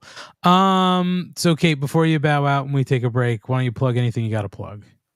Hey, yeah, I'll be at Excite Wrestling this weekend, doing commentary things, as well as the Money in the Bank Fightful Select post show, and then back into the regular rotation of bullshit. So Fightful Overbooked on Sundays, Select on Mondays, Tuesdays, Thursdays, and Friday on the Fightful main channel, and Wednesdays, of course, here at the Mark Order podcast. Podcast. Podcast. Hey, since I'm leaving early, could you appease me with one Sammy Guevara? I'm sorry. Who are you looking for? Sammy Guevara. Yep. That was it. It's going to work. That was the one. I don't even have all the possibilities of voice effects I could have going on this thing. I don't even have the robot on here. Oh my God. Because I was like, when am I ever going to use the robot? But now I'm like, I can't wait till we clip some Matt stuff, because it'll just be like, we'll just have like, come on, you goon, just sitting on the soundboard. I'm so into that. I mean, let me see here. I've got one page already taken up, but that's a lot of our like commercials and all that kind of bullshit. Sure. Then I've got some sound effects, and then I've got, let's see, one. Oh, I've got banks. Don't worry about it. We're good. I've got plenty of space. Yeehaw. Well, Kate, always fun. Get some rest. We will see you back here next week. For the rest of you hanging out with us, Ryan and I are going to be back to talk through Dynamite. Who knows? Maybe Kate will be here. Yeah, I'm not going anywhere. So why don't you guys stay tuned, and we'll be right back here on the Mark Order Podcast. We'd like to thank each and every one of you for tuning in every Monday night to listen to The Shining Wizards. If you'd like to continue to support us outside of listening, we've got a few ways for you to do that. If you shop at Amazon, go over to amazon.shiningwizards.com, do your shopping as usual, and when you make your purchase, a little bit of that purchase price will go back to support the show. If you like to wear t-shirts, merch.shiningwizards.com will take you to our Pro Wrestling Tees store, where we've got over a dozen great designs from over 11 years of professional wrestling podcasting. You can become a Patreon supporter at patreon.com/wizardspodcast, where each and every week we call out your name as one of our show producers, and the more you support us, the more things that you're entitled to receive, and believe me, they are fantastic. If you can't support us monetarily, if you don't shop at Amazon, that's absolutely fine. Continue to listen to us wherever you listen to us on the World Wide Web, and make sure you like, rate, review, subscribe, do all that good stuff. Doesn't cost you anything, helps us out, and we can continue to bring you the love fest that is the Shining Wizards. What's up, folks? It's your boy, the Impact Player, Mr. Philly Ray, inviting all of you to check out the Turnbuckle Throwbacks Wrestling Podcast. Join us as we cover all things current in the world of pro wrestling, as well as paying homage to the old school and squared circle. So listen in and find out why we are the recognized symbol of excellence in sports entertainment broadcasting. Find us on all social media platforms and anywhere you get your podcast from. And as always, we are the proudest members of the Shining Wizards Network and Rant Entertainment Media. Are you tired of being lied to every day by the mainstream media? Do you want to know what's really going on in the world? Do you want to make up your own mind about things and not be told what to think or say? Then listen to Inconclusive Breakdown, a weekly anti-PC look at the world of entertainment and current events, brought to you without censorship or filters. You can find us everywhere you listen to podcasts, BitChute, and on ShiningWizardsNetwork.com. And also, we're a proud member of the Shining Wizards Network.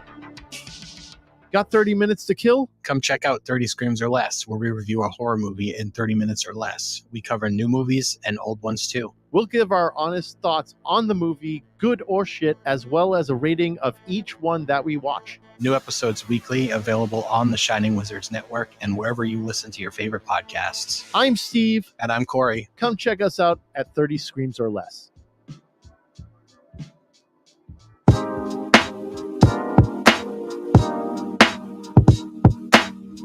G'day guys, my name is Thomas, one half of the Broadcast Podcast. With our podcast, we go back and watch wrestling events from WWE, WWF, WCW, ECW, AEW, and many other wrestling promotions. You can check us out on Twitter at The Broadcast, that's TheBrokast, and you can also download all episodes on Apple Podcasts, Castbox, Castro, and many other podcast apps.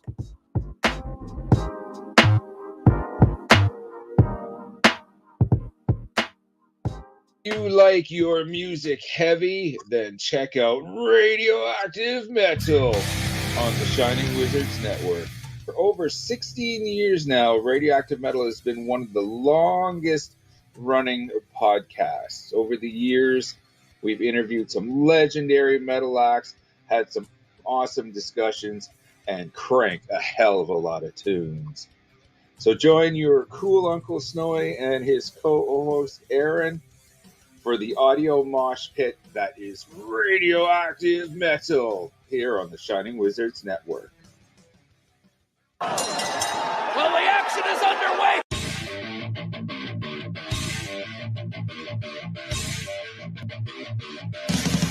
What's up, everyone? When on the Shining Wizards Network, be sure to check out Wrestling Night in Canada. If we're not recording another kick-ass podcast, Or playing in punk bands, or recording kick-ass heavy metal albums, then we're sitting back, we're grabbing a couple brews, and going over everything to do in the world of pro wrestling. Because we're from Winnipeg, you idiots. The Mark Order Podcast is the only show you need if you're looking for dedicated coverage of everything AEW on the Shining Wizards Network. Join us live on YouTube every Wednesday night at 10:15 p.m. Eastern after Dynamite to chat along with the show. If you can't join us live, listen to us on your favorite podcast platform. Follow us on all social channels at Mark Order Pod and use the hashtag #JoinTheMarkOrder, because if you don't find us, we will find you. I'm Kevin Rowe. I'm Al Day. And we're a couple of down under pounders that co-host Rogue Day Dots, an action figure collecting podcast where we talk about well, just about anything that tickles our fancy at any given moment. We're grumpy old men, and sometimes people get on our nerves. And when you get on our nerves, guess what? You get off the lawn. Get off my lawn, asshole! We also go on a little bit of a mission. We go back and we're grading every wrestling figure line that's out there. I'm talking LJNs. I'm talking Jacks. I'm talking Hasbros. Who doesn't like a little Hulkaplex? It's a Gorilla Brain Wrestling podcast production found on the Shining Wizards Network. I'm Duke Bags. Kevin Rowe. And together we are the co-hosts of Your Duke and Road. If you want to hear about some terrible wrestling shows, we got you covered. Well, we talk about good ones, too. We're currently talking about the death of WCW. I know what we're fucking talking about. Sometimes we get guest spots, like from the Taskmaster. I like to listen to the Year of Duke and Rope podcast. They're funny guys. That I like when they talk about the Nards plows. I like Nards plows. That's a good move. And I like the Dungeon of Doom. You know, sometimes I call my butt the Dungeon of Doom. Thanks, guys. Yeah, Oklahoma. Let me tell you a little bit about my favorite wrestling podcast. All right. It's a podcast for two men, Duke Bags, Kevin Rowe. They talk about professional wrestling. It's a man's sport. All right? And who better to talk about a man's sport than Duke Bags? Oklahoma. And once in a while, Vince Russo stops by. Oh, you piece of shit! If you're not listening to the Year of Duke and Rope podcast in the back with the boys, piece of shit, I don't know what you're doing. It's, you gotta slide one in there. If you're a man, you're talking about something only a man can do. You're talking about sliding one in there. Bro, take the time to slide one in there. All right, bro, you piece of shit, slide one in there. A Gorilla Brain Wrestling podcast production that you can find on the Shining Wizards Network. All right, we're back here on the Mark Order Podcast. And Ryan, breaking news. We weren't talking about it before the break because it was on the verge of happening, but Domingo Germán of the Yankees pitched a perfect game. That's unbelievable. They said because he's really not that great of a pitcher. No, I can't. Well, it was the A's, but I mean, still perfect game. And the first in the MLB since 2012, Felix Hernandez. Fourth in Yankees history. My goodness. That's impressive. That's ridiculous. So, Schlong, let's go into business for ourselves for a moment. If you'd like to follow us on socials, you can get us at Mark Order Pod on all of our socials. That's Facebook, Instagram, TikTok, Twitter. I don't know why I don't lead with Twitter. Twitter, YouTube, all the.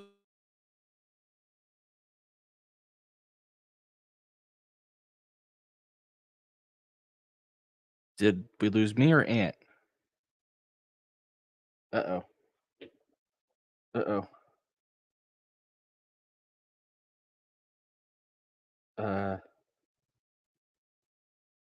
Okay, so we lost Ant. I'm still here. Somebody in the chat confirmed that I am still here. All right. Please. Sorry. I was talking. I was talking. I saw everything go black. I'm like, why? I don't have anything going. It's so weird. Anyway. I was well, the problem is when there's only two of us, now the chat's starting to catch up. When there's only two of us, I didn't know if it was me or you. Like I literally had to go on my phone and go on the YouTube to That's what I just did. I was like, oh shit. So I was like, oh shit, I gotta pull up notes out of what sorry. I was like, oh, I am not here. Anyway, follow us on our socials. If you're following us on our socials, go to the link tree and you can do a couple things to show your support. You can request free stickers. All you got to do is click the button, request free stickers, fill out the form, and we will send you out some stickers. This is the point in the night where I will say this. My deepest and humblest apologies to Jesse Ozog. I didn't send yours out on time. I truly and humbly apologize. I'll try to live my life as a better man every day because of that big mistake. But we had been on hold, Ryan, because we didn't have stickers. We ran out of product. And I can tell you now that we have received new product. That is right. We do have new product. So we are resuming shipping out stickers to those people who've been waiting.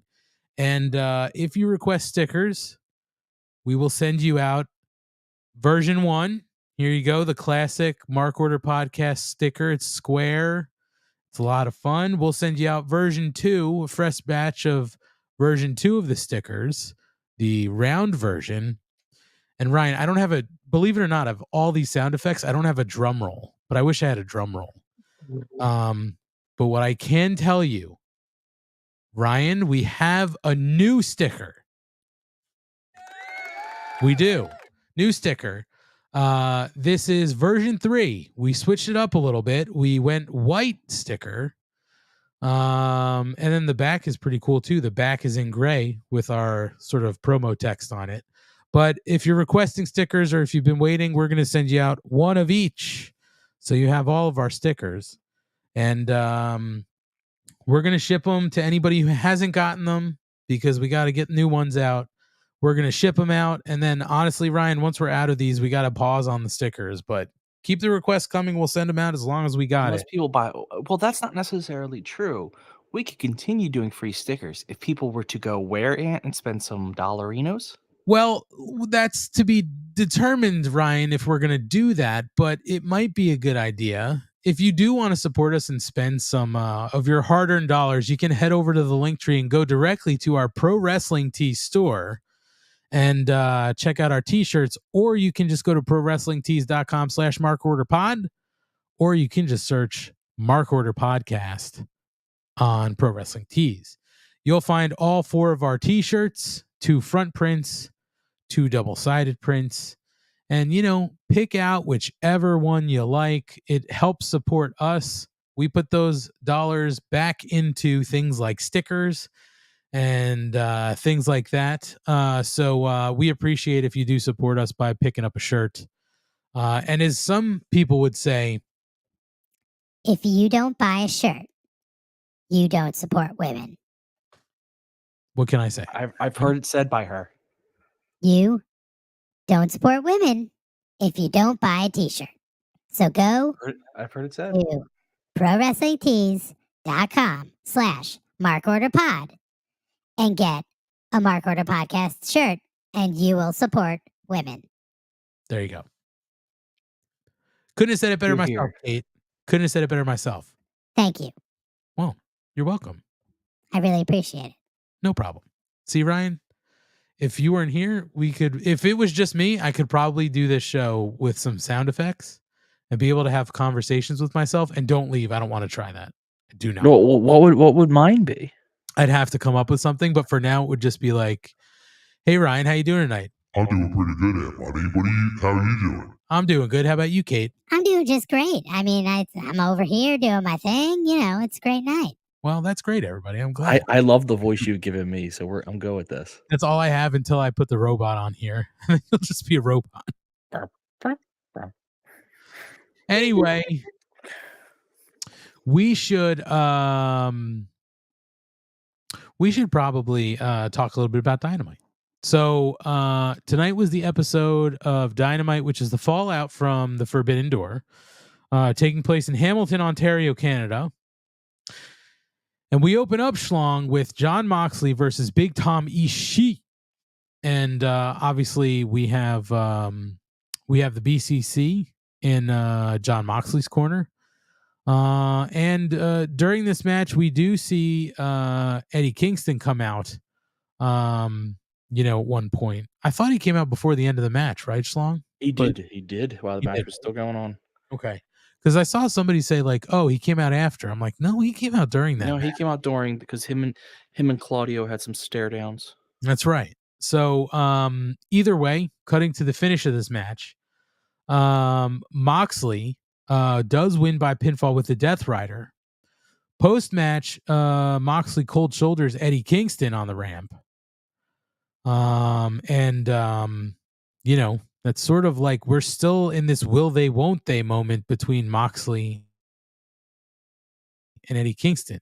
So we're sort of just like left in this funky spot, Schlong. Eddie Kingston is still sort of like torn with what to do with Moxley, but he hates Claudio so much.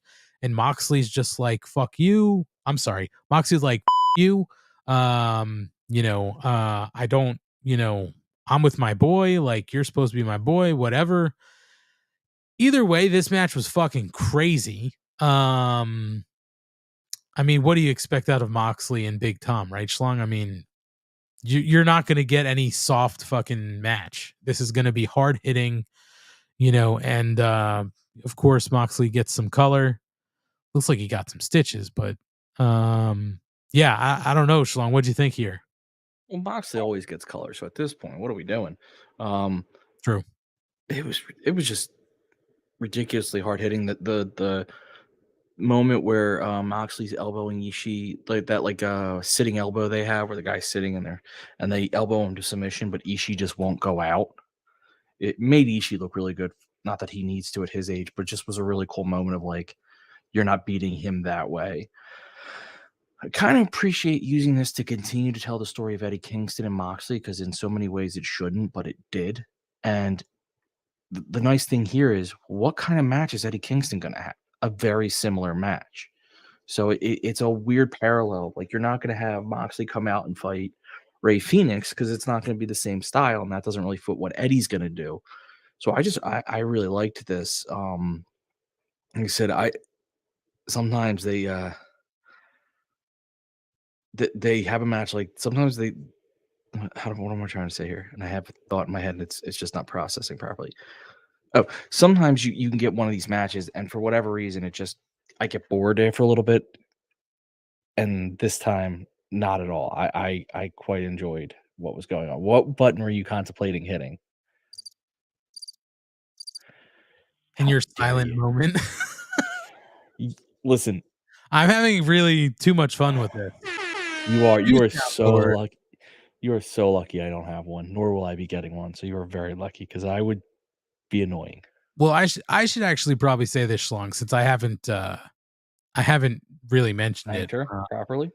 Yeah, I should honestly thank Mrs. Money for this incredible birthday gift that she got me, because I had been talking for a while, Schlong, like in the background. I was saying to you guys, I'd really love to get a soundboard, not even just like a soundboard that's going to play these, like stupid effects and stuff like that. Like, I wanted a board so that I could play our intros and commercials and all that stuff properly, like, and not have to worry about doing all the back end weird shit we were doing in StreamYard. But also to run my levels and make things easier to like record if we need to record and stuff like that. But I never pulled the trigger, and she wound up really surprising me on my birthday. Like, it was incredible to open up the bag that she got me and see this in there. It was wild. So I should thank Mrs. Money for this incredible gift. But no, I mean, Schlong, I know what you're talking about. I mean,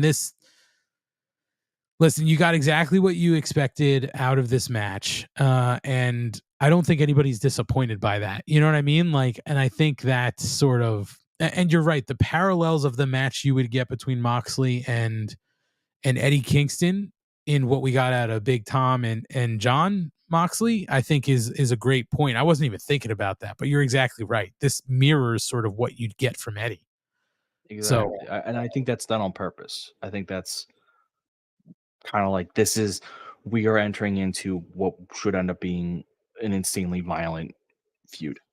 Yeah. And we do get a little bit of an extension of this feud as we go through the night. We will touch on it.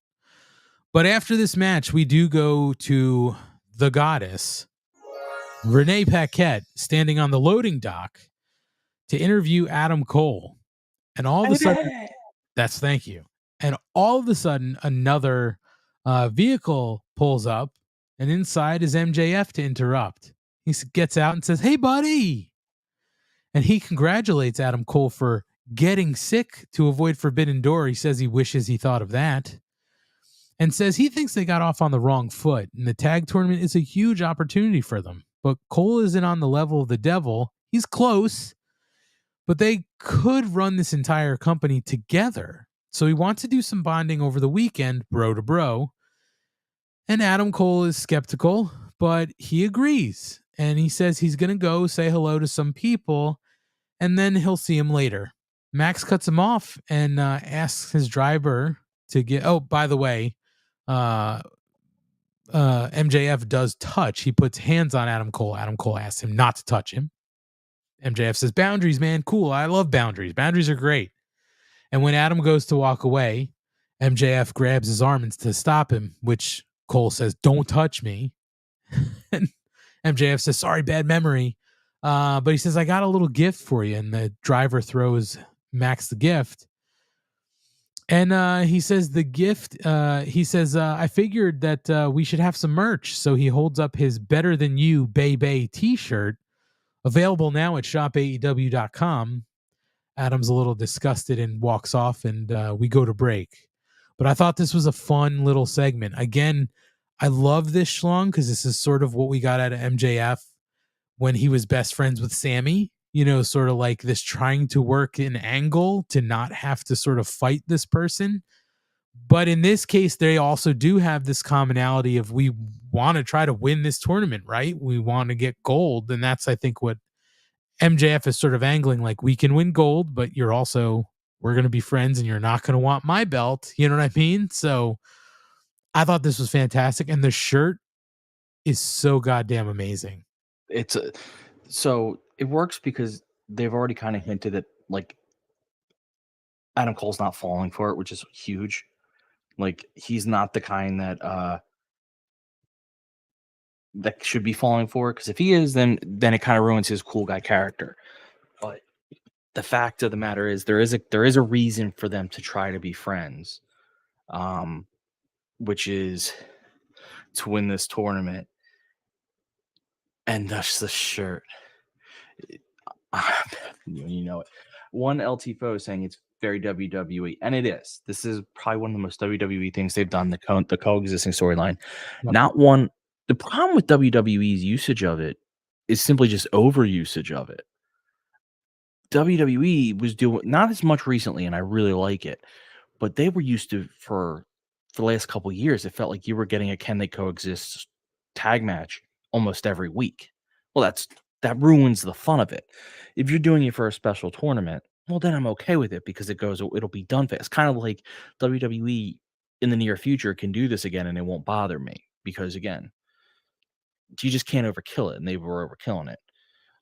This is just so funny. That shirt's amazing. You know it's going to sell so well. Oh, because it's absurd.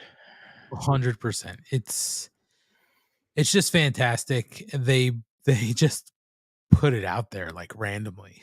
Like, it just worked. I hope, though, if they're smart, and they are, but I hope they actually make them like a really good tag team. Like, I hope there is like the subtext of like, these guys actually really do work very well together. Because that throws in the thing of like, does Adam Cole sacrifice tag gold for going after, like, you have to put Adam Cole in a position where if they win the tags, he can't go for like the championship. Like, they have to kind of put something out there like that, because then he has to determine, like, if they have a legitimate shot, does he sacrifice the tag goal to go after the individual? Like, it becomes this whole story. And not that I think you turn MJF face, but you kind of can get a little bit of sympathy on MJF, where like, he'd be like, we actually are doing this. Like, this is, so I'm going to give AEW credit because they're usually pretty good at that subtle stuff like that. I'm hoping that's the direction they go. Well, and what I think, and I called this out last week, Schlong, is sort of like a passing thing, but the fact that they both told Tony to shut up at the same time, and they sort of had that common like disgust of Tony Schiavone. I said maybe they're going to find that they do have more in common than they think. Maybe Adam Cole starts to think that maybe this can work. Maybe I don't hate you as much as we do. And then, of course, gets stabbed in the back and things go back. But like, yeah, this tag team should work. And maybe, that's what Cole will get in the back of his brain, right? Like, hey, this actually works. Also calling out something Pedro says here. Pedro says, I need video packages of MJF and Adam Cole's weekend activities on Dynamite. 100% agree. We need, what I want is, I want that to happen on Dynamite, and then there to be like an extended version on like YouTube or something, like, because that's gonna be so funny. Yeah, I mean, and they've paid off some of those things before, right? Like when what was it? The Inner Circle went to Vegas, right? They had a video pack with them in Vegas. Like they do sort of pay these off sometimes. So I'm hoping that they do pay it off. And also something that Asian Joe said, and to call attention to, they did announce later in the night. They said they were going to announce more of the teams that were paired together.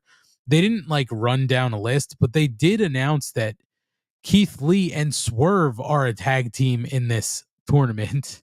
They're going to get a match next week, and it's just fantastic. Asian Joe says the fact we're getting Keith Lee and Swerve teaming again before we ever get a one-on-one between the two, they're just trolling us now 100%, and it's fantastic. I just love it. And we're also getting Orange Cassidy and Darby Allin, right? Like those guys have had some issues before, but they've also worked together before. Like these aren't like these are sort of random teams to throw together, but ones that work, right? And we should get some really fun matches. Yeah, I mean the Swerve and Keith Lee thing's a bit weird. Like they should have had their match, they should have had their blow off, and they didn't. And that kind of is annoying. I wonder if this is actually how they go back to fixing that, and to like, do they just not work at all, or do they swerve us all? And does Keith Lee join the Mogul Embassy? It's true. I mean, listen, they could go either way with it, but this certainly could sort of force them back into that story, right? Yeah. So I think either way, there's a means to an end here. But I think that that this Adam Cole and MJF pairing should be a lot of fun. So we'll see what happens. Either way, Schlong, we move on after the break, and we get the Angel Renee Paquette again. Backstage with her husband John Moxley. She's berating him, asking what the hell that was out there. And that's when Eddie Kingston rolls up to argue with John. He says he has his back, but Claudio's a scumbag. And Mox asks who cares about some Chikara bullshit. Kingston says he cares. And Renee pulls them apart, jabs Eddie in the chest with a finger, and tells him to fix this because she is done. Renee is fired up. And it looks like, Schlong, there are still issues here that are unresolved. So I don't know if you want to talk about anything here, Schlong, but I know we get to come back to this shortly. So I don't want to necessarily, talk about too much here. But anything you want to say about this specific segment with Renee? I thought it was sort of cool to see Renee out of her normal job. You know what I mean? Just another layer to the story, and I really enjoy it. Yeah. Fantastic. We do get a Kenny Omega video package where he says he lost Sunday not because of Don Callis, but because Ospreay was the better man, and he's not done with him yet. So clearly, we are not done, and we are going to get a trilogy match. We don't know where, but we move on. When. We don't know when. We don't know where. So stay tuned. But we do move on to a trios match, and that's Hijo del Vikingo, Keith Lee, and Orange Cassidy versus the JAS. That's Cool Hand Ange, Daniel Garcia, and Daddy Magic Matt Menard. And it was refreshing, Schlong, because I didn't see the video that went on social earlier in the day where they were setting this up. They did show it on TV, even though I don't think commentary knew they were showing the video sort of in picture. But I didn't know that Keith Lee changed his look back until the match started, but I guess I would have known if I saw the video earlier in the day. No more alone. A lot of people didn't know that he changed, because I saw it a lot on Twitter. People like, when did he change his hair? The commentary thing was ridiculous.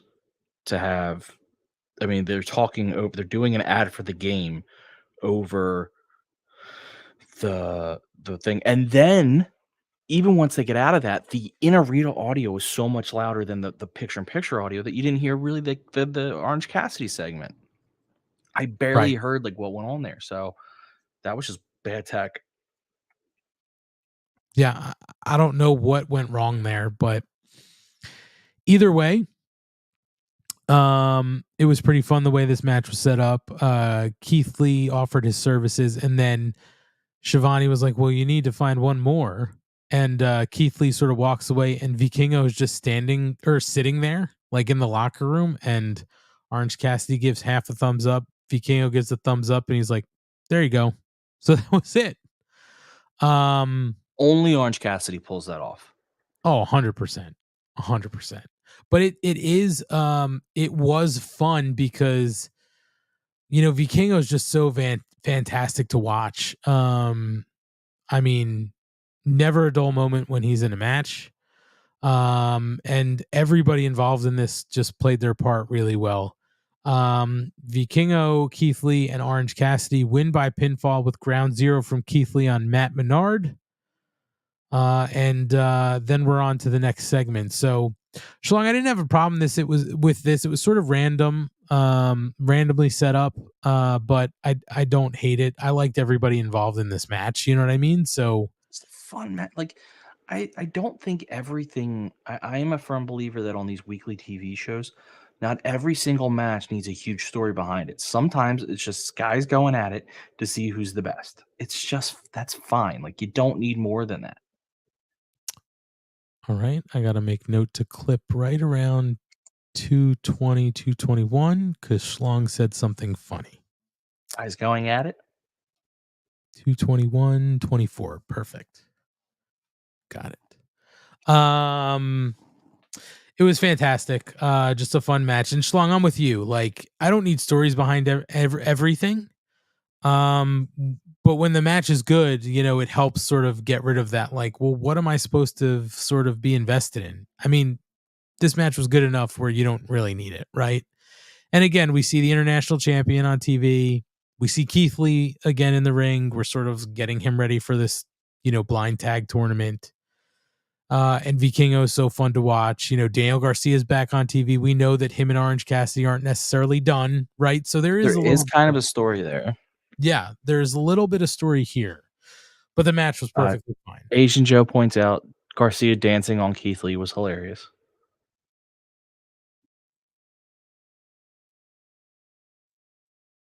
Yes, absolutely. Every time you pause, I'm worried I've lost you. You froze on my end. I don't know. It's okay. So we move on to the Hung Bucks cutting a promo about their Trios Open Challenge and the Dark Order roll up to interrupt. John Silver says if they want 3 men, they'll kick their ass. Hangman says they'll make it a 12-man if they want in. But Alex Reynolds says they're here to fight after he didn't talk to them for months. And Paige apologizes, but Evil Uno berates him for abandoning them and basically leaving them flat. Paige says it wasn't about leaving them. It was about fighting Blackpool and not babysitting them. And Reynolds says, well, tonight we're not friends. We're opponents.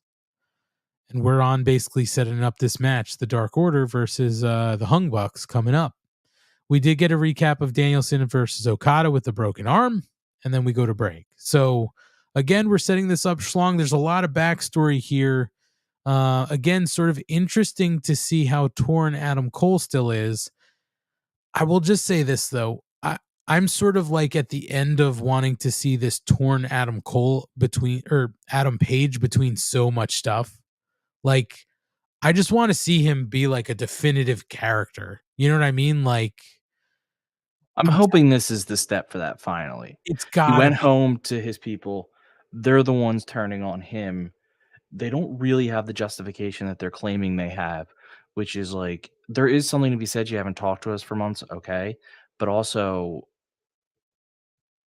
at the same point, if you guys shouldn't be upset that he saw his friends, his old, like a group of friends in trouble and want to help them. Like, truthfully, like, it's a really good human story in a way. Sorry, there's a lot of people online upset about it because so much of this was quote unquote told on BTE and not on TV, and they're very upset about that. It's actually kind of been told on TV because consistently the Dark Order have been walking up to the Elite saying like, what the hell's going on? But also you haven't seen Hangman with Dark Order, which is telling and not telling. 3, AEW basically tells some portion of stories on BTE, and I know not everyone watches that, but there's enough Twitter and stuff that they expect you to get it. 4, you don't actually need all that context to understand what's going on. 5, just I don't understand why people just can't take the ride. I'll never understand it. Yeah, I mean, I don't have a problem. I mean, it's not like this story was exclusively told on BTE.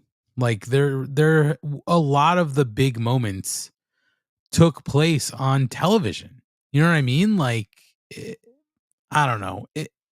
I don't mind that they tell some of it on YouTube and then moments happen on television. Like, you know, get off it. You know where the story is. You know what I mean? Like you're not that oblivious to what's going on.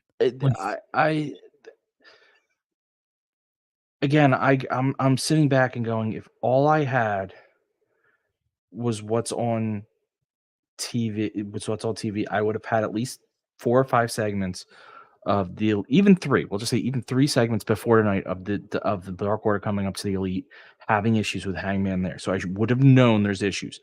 I would have had Hangman not being with the Dark Order for a long time. And then I would have had them coming up tonight saying, hey, you haven't really talked to us, telling me what their problem is. So I wouldn't have had to know anything else. They flat out tell you what their problem is. If you want the full story and context, you can go watch their stuff. If not, you could still sit there and go, oh, they're pissed because he must not have been talking to them. Boom, I got the whole story. It's just people, they're just, I also think, I don't want to go on a rant, so I'm just going to say something quick, especially because I'm not naming anyone, so it's fine. You can go on a rant. Please do. No, but I do think there's a group of people online who get a lot of return for points they make, and they get addicted to that, so they just keep trying to make points. Not necessarily hot takes. It doesn't always have to be a hot take, but they like how I've made some points and people really like what I have to say, and I've given my opinion. So they continue, they have to constantly keep doing that.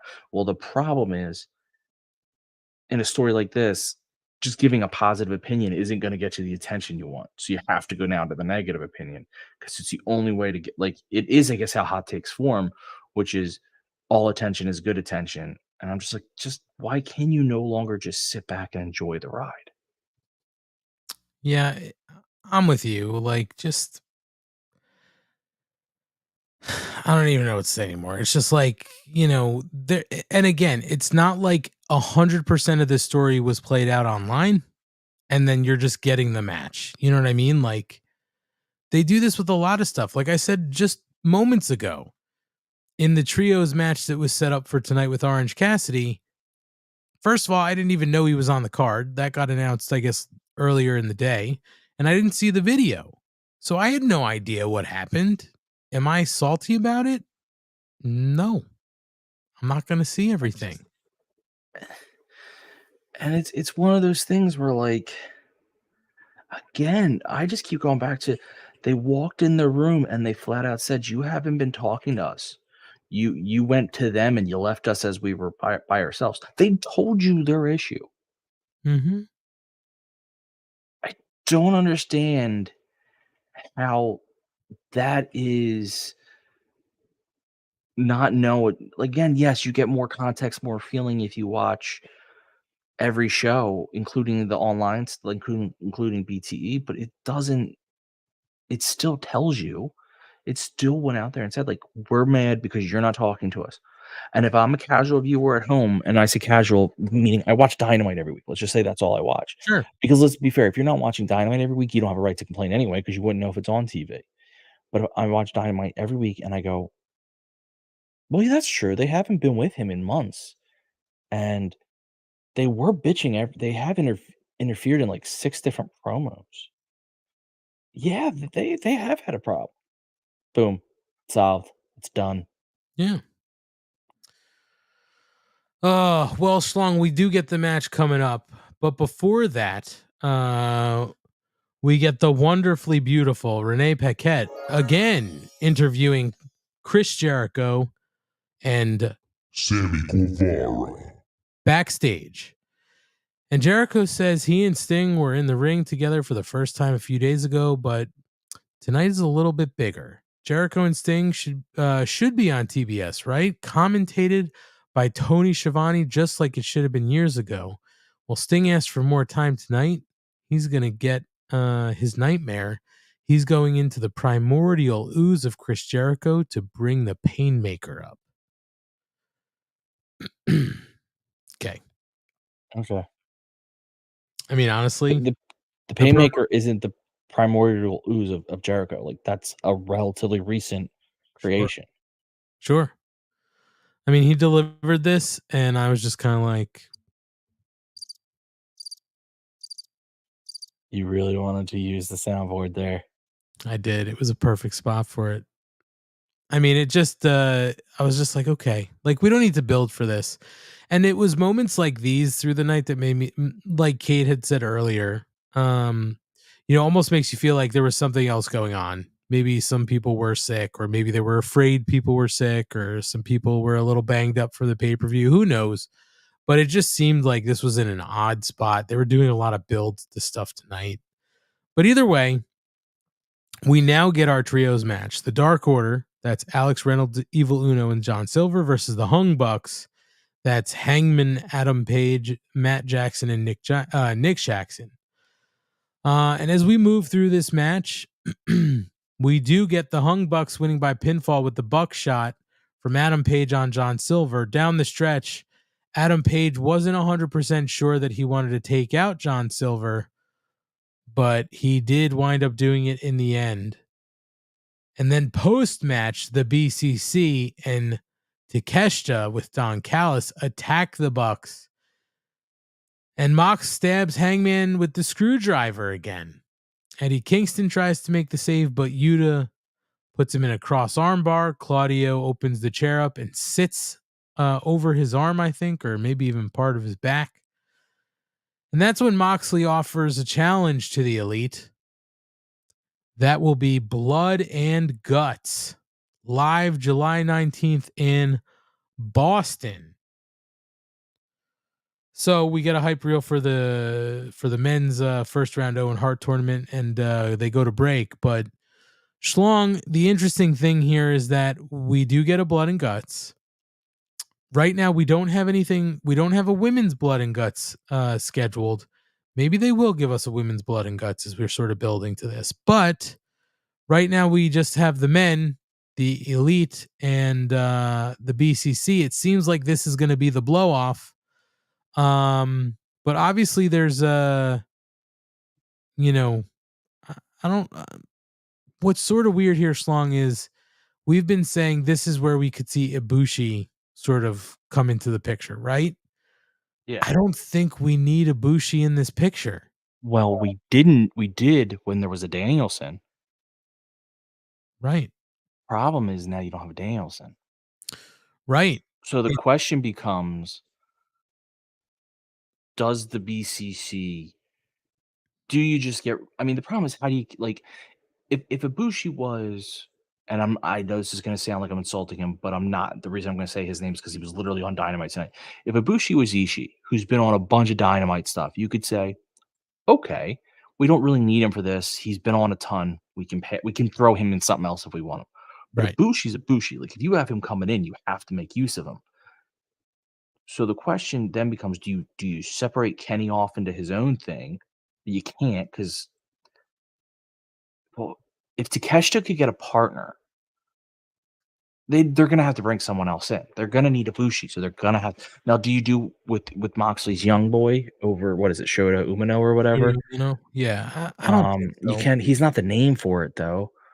Well, is this where? So let me pause you there, Schlong, because I see sort of two problems with this. Right, first off, like you said, it's no longer 5; it's 4 for the BCC. Right, so it's 4 for the BCC right now, with it being Danielson, or I'm sorry, Yuta, Claudio, Moxley, and then Takeshita. It is also 4 on the side of the Elite, right? It is technically the Bucks, that's 2, Hangman, that's 3, and Kenny Omega. But I feel like they're not including Omega in this because Eddie Kingston is part of this picture. So technically the Bucks team is rounded out. It's 4. It's the Young Bucks, Hangman, and Eddie. So unless they go out and find a 5th for the BCC, which maybe is part of the Don Callis family, somebody emerges. But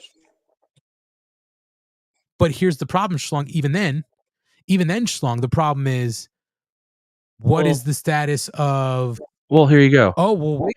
Eddie's in the G1, right? Sorry. Yeah. Oh, I didn't even see that in the chat. But yeah, Eddie's in the G1. The numbers still don't work, though. Because Kenny's there. So Kenny would have to take place in Blood and Guts, right? That's 4v4. So unless Don Callis were to emerge with a 5th member of the family, then you have room to bring Ibushi in. They're going to have to find someone for the family. It's just the only way that works. If he's been hinting, he's been hinting. Well, that's just the thing. When we're assuming you're bringing in Ibushi because it's kind of been hinted at, doesn't mean they're actually going to do it. But if you're going to bring in Ibushi, Callis has been hinting at someone in the family. Who that is, I don't know. But you'd have to bring him in now. Schlong, throwing a curveball here. What if Ibushi joins the family? So as soon as we start talking, we were getting into this like 2 seconds ago. That thought crossed my brain. I don't think it's worth it. I think unless you have Ibushi signed for a long term, it's not worth it because you can't properly tell that story. Now, if you went out and signed him for 3 years or something, Kenny re-signed, and you have them both for 3 years, then you or even a year. If you have them for a year, full time for a year, you could do it then, because you could say we have a year to tell this turn story. But if all you have them for is like a pay-per-view or 2 pay-per-views, you can't do it because you're just not going to have. Yeah, you can't burn it that way. Yeah. And I don't know if it hits the same. It's weird. If he comes to save Kenny, people will love it. I don't know if you get the same hatred if he turns on Kenny right away. You probably do, but you run the risk that you don't. I mean, even if he eventually turns on Kenny, do you want to slow burn that? Like, that's sort of like where I'm at. Like, they could do a lot of this, but it's like, what's the best way to do it? Like, listen, if you bring Bushi in to be part of the Elite and side with Kenny, that's going to be a huge reaction. I think if you bring Bushi in to the family immediately, that could also be a huge reaction. But maybe even a bigger negative reaction would be you bring Bushi in to help the Elite, and he turns on them for the family immediately, like night 1. You know what I mean? And specifically turns on Kenny. I mean, that would elicit a huge reaction to the people who are aware of the story. You know what I mean? Yeah, I just don't. I don't know. I don't like that. I think it's just so quick. It's so. I mean, maybe it. I think it doesn't seem to fit, but I didn't mean to cut you off. I was going to say, the first and foremost, the problem is there's no room for him right now. There's no room. Well, here's the problem too, though. Okay, you bring him in and he turns on Kenny. Then the Elite have to still find a 5th man. if you have a 5-on-5, but I'm saying right now, the way this You could just story do is 4-on-4. lined up, it's 4-on-4. But they were intending to do 5-on-5 because Danielson is not supposed to be hurt. That's my guess. Sure. So my argument is, if you're going to do if your plan was to do 5-on-5, who was the Elite's fifth? Can't be Eddie because he's in the G1. It seemed like it was going to be Ibushi by everything they hinted. Well, again, if you have Ibushi, you can't waste Ibushi. You honestly would be better off at that point throwing in Umino. Even though I don't think he's a big enough name, you would still be better off than not using Ibushi. And then what are they going to... Well, I hear what you're saying, and now I'm also thinking, so what are we doing about Eddie? Like, so they're not going to write Eddie off TV, right? Like, because why would you write him off TV and in some sort of kayfabe way? Because he's going to be on the G1.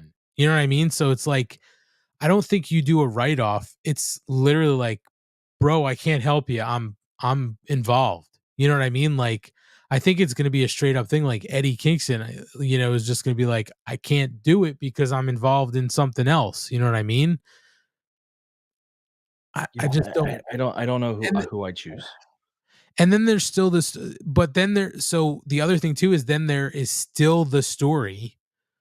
There's still the story you have to tell with Mox and Eddie Kingston. So you have to sort of wait for that, to burn that until he's done with the G1. And I don't know what the plan is for him in the G1. You know what I mean? So it's such a weird thing. But yeah, I mean, you would assume it would have been 5-on-5. And now they have to bring a fifth in if that's what you're planning to do, is to bring in Ibushi to be a fifth. But I don't know how you do that. Unless they have someone for the only way you can do it is if they planned on having the Callis family show up anyway as like a surprise, so they have a big name for it. And now you just have to burn that surprise to throw that person in the blood and guts. Like, yeah, the surprise could have been after Blood and Guts. It could have been any other time, but now you may have to burn it to use it, just because it seems too perfect that they wanted 5-on-5 and now they don't have 5-on-5. Yeah. Well, listen, we're gonna see this play out. We have a few weeks here to get to the 19th. So good on you if you have tickets to Boston. That should be a huge night. A really fun night to see this. I will forever be salty at anybody who gets a Blood and Guts, because the first one was supposed to be in Newark, New Jersey. We were supposed to be at that show, and then a goddamn pandemic hit and shut everything down. So I don't know. I'll always be a little salty, but it'll be a ton of fun. Let's see how we get there. So Schlong, they get back from commercial and we're back to Adam Cole in the parking lot. He meets up with Roddy Strong, and Strong tells him not to trust MJF, and Cole says he's just playing along for now. Well, MJF rolls up and says, "Hey, generic white guy," and Roddy Strong gets a little perturbed at that, and he says, whoa, I'm just kidding, looking really good. And MJF tries to get Adam to leave with him, and Cole agrees and wishes Roddy luck against Samoa Joe. And we sort of move on. So I thought that was just funny, but they are off together for whatever they're planning on doing. And again, we're going to cross our fingers for a video package. But Schlong, did "Hey, generic white guy" pop you as much as it did me? It did. That was a good one. Just a great line. This MJF is so fucking funny. All right, we then get Schlong jungle heel Jack Perry making his entrance with leather jacket and sunglasses. He cuts his music off and says, "We are never hearing Tarzan Boy again because we've ruined it for him." He's got a car ready to take him to the airport, and the crowd here are all stuck with the wildfires. And then he says that he's still young, cashing fat checks and banging the hottest bitch in the entire place. He says after everything he's done and given to this place and being robbed of not one but 2 world championships, did you really expect him to sit and watch some entitled second generation prick dangle his fake championship in his face? He says that's the funny thing is the belt isn't even officially recognized by AEW, and for some reason that he doesn't recognize Hook, because he's a fraud. He's never needed Hook, and Jungle Hook was only worth anything because of him. And Hook was lucky to be standing next to Jungle Boy. Whether or not the FCW is recognized, he knows what it means to Hook and to his family, and that's exactly why he's going to take it. So Hook does make his entrance. He comes down, but Jungle Boy runs off. Hook gives chase through the crowd. Cameras do go backstage where Jungle Boy is running and dives into the backseat of his car, ready to drive off. That's when a frustrated Hook is not able to catch up with him, so he throws a garbage can and storms off. And Schlong casually in there, they did mention that they're going to be doing Grand Slam this summer, but they didn't really give an official date. I think I had seen some rumors that it's going to be September 2nd, which isn't technically the summer, but I thought it was the 20th. Well, maybe it is the 20th and I'm just being dyslexic, but either way, we are going to get another Grand Slam. So hopefully the Mark Order will be there live in the house for the third year in a row. That seems to be our tradition now. It does. It gets me out of the house. That's true. You won't even get out of the house for Collision, I don't think, are you? I'm still not sure. Again. Jesus Christ, you son of a bitch. It's September 20th. Okay, that's weird. They didn't even say the date. They didn't even name the date. Anyway. So Schlong, man, I don't know. I like the idea of a heel Jungle Boy Jack Perry. I don't like it in practice so far. I think it's cheesy with the sunglasses for him. He's wearing the same Orange Cassidy sunglasses. He's wearing the Ray-Bans. I really hated the line about banging the hottest bitch in the company. I'm giving him this one because they clearly needed to come out to show this isn't the same Jungle Boy. And there's only a few ways to do that. One, cutting the music. Two, not the stupid, but making him wear sunglasses. Three, making him say absurdly dickhead things. I think their goal with this one is to just be let it make it obvious that he's now a full-blown heel.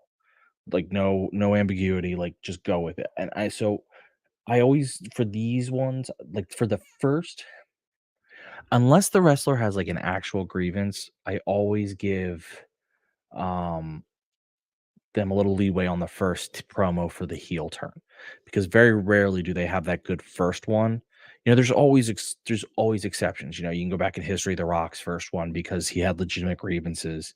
There's been I'm blanking, but there's been a couple legitimately good heel turns promos, because most of the time they're made up and they all sound like this, because it's just to go out there and be all right, now you're a heel, and then let's go from there. So you're right, it wasn't a great promo tonight, but I'm still in favor of where I think this is going with him. I think they needed to get all of this out of the way to tell fans who he is, and now I'm going to be hoping to see more of this in the weeks that come. I'm actually more interested to see how this affects his wrestling and stuff like that, because that's where things get interesting. I'm also happy that this is the first legitimate feud for Hook. He needed one. Yeah.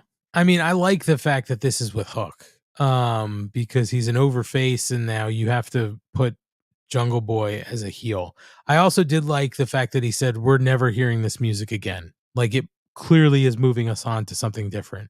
Schlong, something else I thought about. I don't necessarily need to see it, but eventually this does leave the door open for him reuniting with a heel Luchasaurus. I don't think they have any intention of going there. I don't think so either, but that door is open. You know what I mean? Kind of, but heels don't always like each other, so don't disagree. I don't think it goes that route. But just hear me out.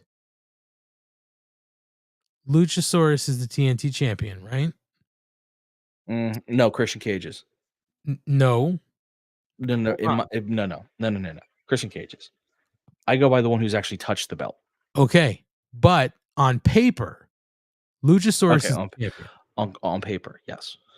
But to your point, Christian Cage is sort of the one who's like, I'm the champion, blah, blah, blah. Is there a way at some point that Jungle Boy gets to Luchasaurus's ear and be like, what the fuck are you letting this guy? See, here's the problem. Luchasaurus getting mad at Christian and turning on him makes Luchasaurus a face because Christian's acting like a dick heel. So it doesn't turn it the proper way. It is just it's interesting that you have a heel Luchasaurus and now a heel Jungle Boy. That could be something that happens down the line. I don't need to see it now. Let's get Hook going. Let's get Jungle Boy going. I think Jungle Boy gives Hook his first loss. He should. I really do. He needs a loss. Give Hook that loss, and it is what it is. But either way, there's the first one. I did love how he shit heel turn and ran, and that was fantastic. He ran full sprint. Jesus Christ. Sprint, dove headfirst into a car, and then it peeled off. It was fantastic. Yeah. So Schlong, we do get before the break, we get Sammy Guevara come out to do the gimmick with the cue cards, but we do go into our ladies match of the night. Now, unfortunately, shortly before the show, we did find out that Britt Baker was unable to compete tonight. She is also ill. So Ruby Soho was going to be in action. She drew Alexia Nicole, who is local talent from Hamilton, Ontario, Canada. Ruby Soho wins by submission with the lockjaw. That sends snap. Oh, snap. Oh, snap. I'm gonna love the times you think you're doing a voice and it doesn't happen. No, I didn't think about doing it. That's what I'm gonna have to do now. I'm always gonna be thinking in my head, where can I do a voice? Like where would I think what would Kate have thought about this Ruby Soho match? I don't really know. I was in the bathroom because I hate women's wrestling and I don't support women. Makes total sense. Thanks, Kate. There you go. But anyway, Ruby Soho post-match grabs the mic, calls Dr. Britt Baker DMD out, saying because of how filthy and germ-ridden Canada is, she is sick. But don't worry, next week they're going to have their own heart qualifier. She takes shots at Adam Cole for missing Forbidden Door and says she hopes that they never have kids because they will be some weak little bastards. And she goes on to tell Britt Baker to get her head out of the toilet and look at her and says Baker said she didn't know who she was once upon a time, but she loves who she is now, who she's standing with alongside the Outcasts. But does Britt Baker really like who she is? Because last year, Baker barely beat her in the finals on her best day.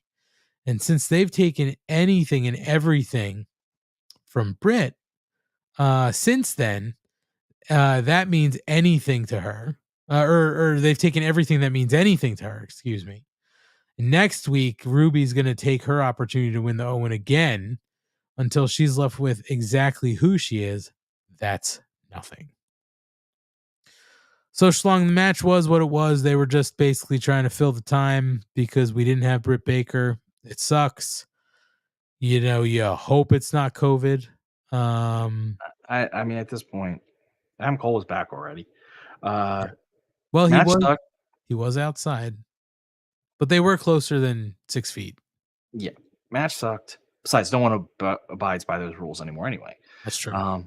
Match sucked because it wasn't a match. It was just squash, and that's fine.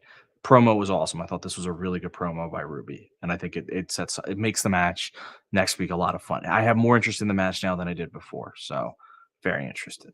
And I liked the promo.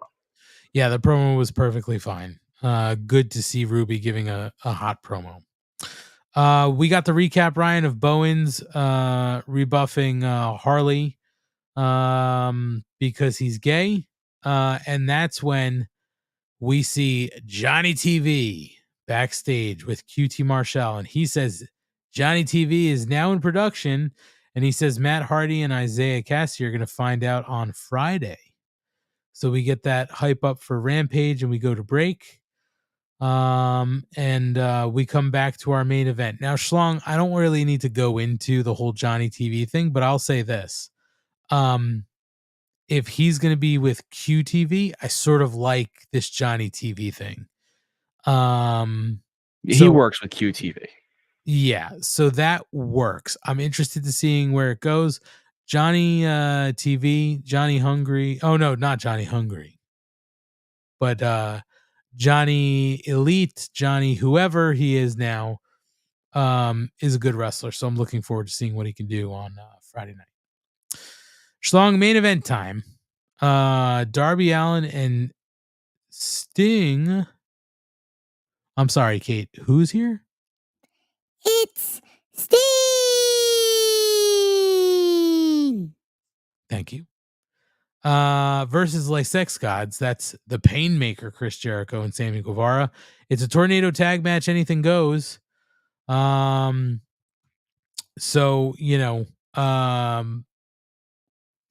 it is what it is. Cutting to the end.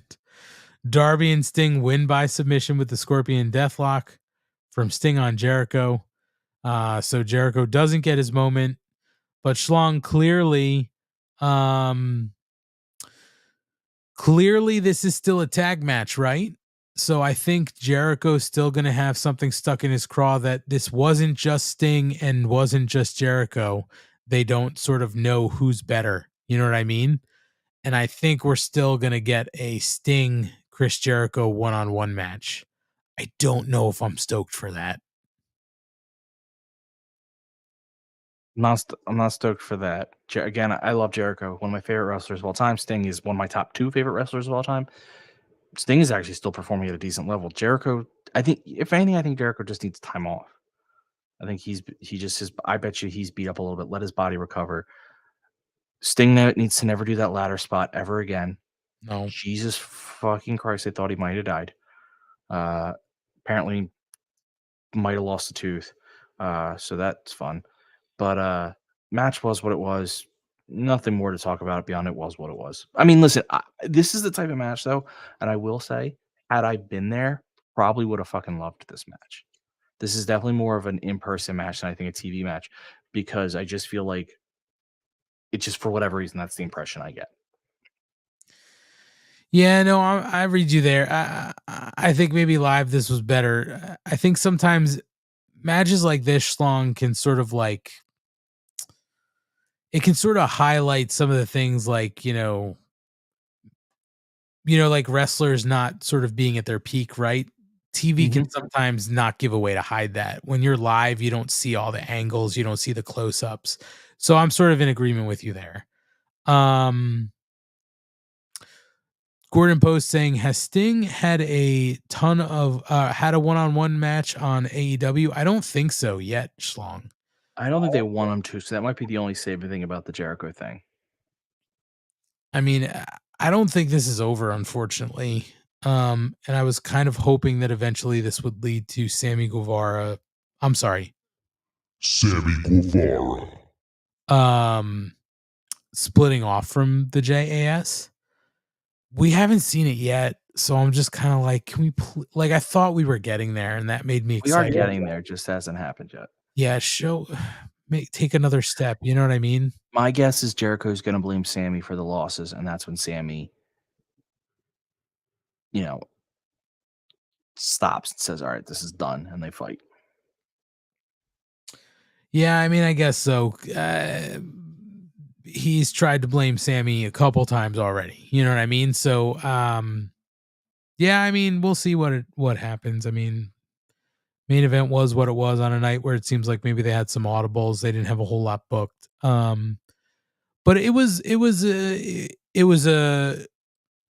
Ryan, this was a show where you're clearly after a pay-per-view, and it was cross-promotional, right? So now you've got to take the few stories that you had the few stories that you had coming out of that pay-per-view that didn't involve some of the New Japan wrestlers, you sort of advance those, but you've also got to start setting up other stuff. So to get to some of these events, right? You've got to get to the, now it's going to be a special July 19th in Boston, right? With Blood and Guts. So you got to get there. Then after that, you got to get to Wembley and you got to get to All Out. You know what I mean? Like, you've got all these things you got to start to build to. But now they have an extra show that helps. Right. You're very true. Very true. So all in all, an okay episode of Dynamite. I'm glad it seems like some of the people who were live and checked in with us said that it was awesome. That's great. I'm glad it was an awesome show. They do have their live events are a ton of fun.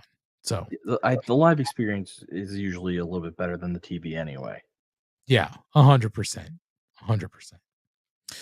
So Schlong, that brings us to the end of Dynamite. Just a couple of things to touch up on from the week beyond all the shows and other news that we've already brought up. Schlong, we did talk about last week the rumors that were out there about Tony Khan wanting to buy Bellator. So he was asked about it and vehemently denied those reports, while at the same time taking shots at Ariel Helwani. So Ariel. He does. He was asked about it and he adamantly denied.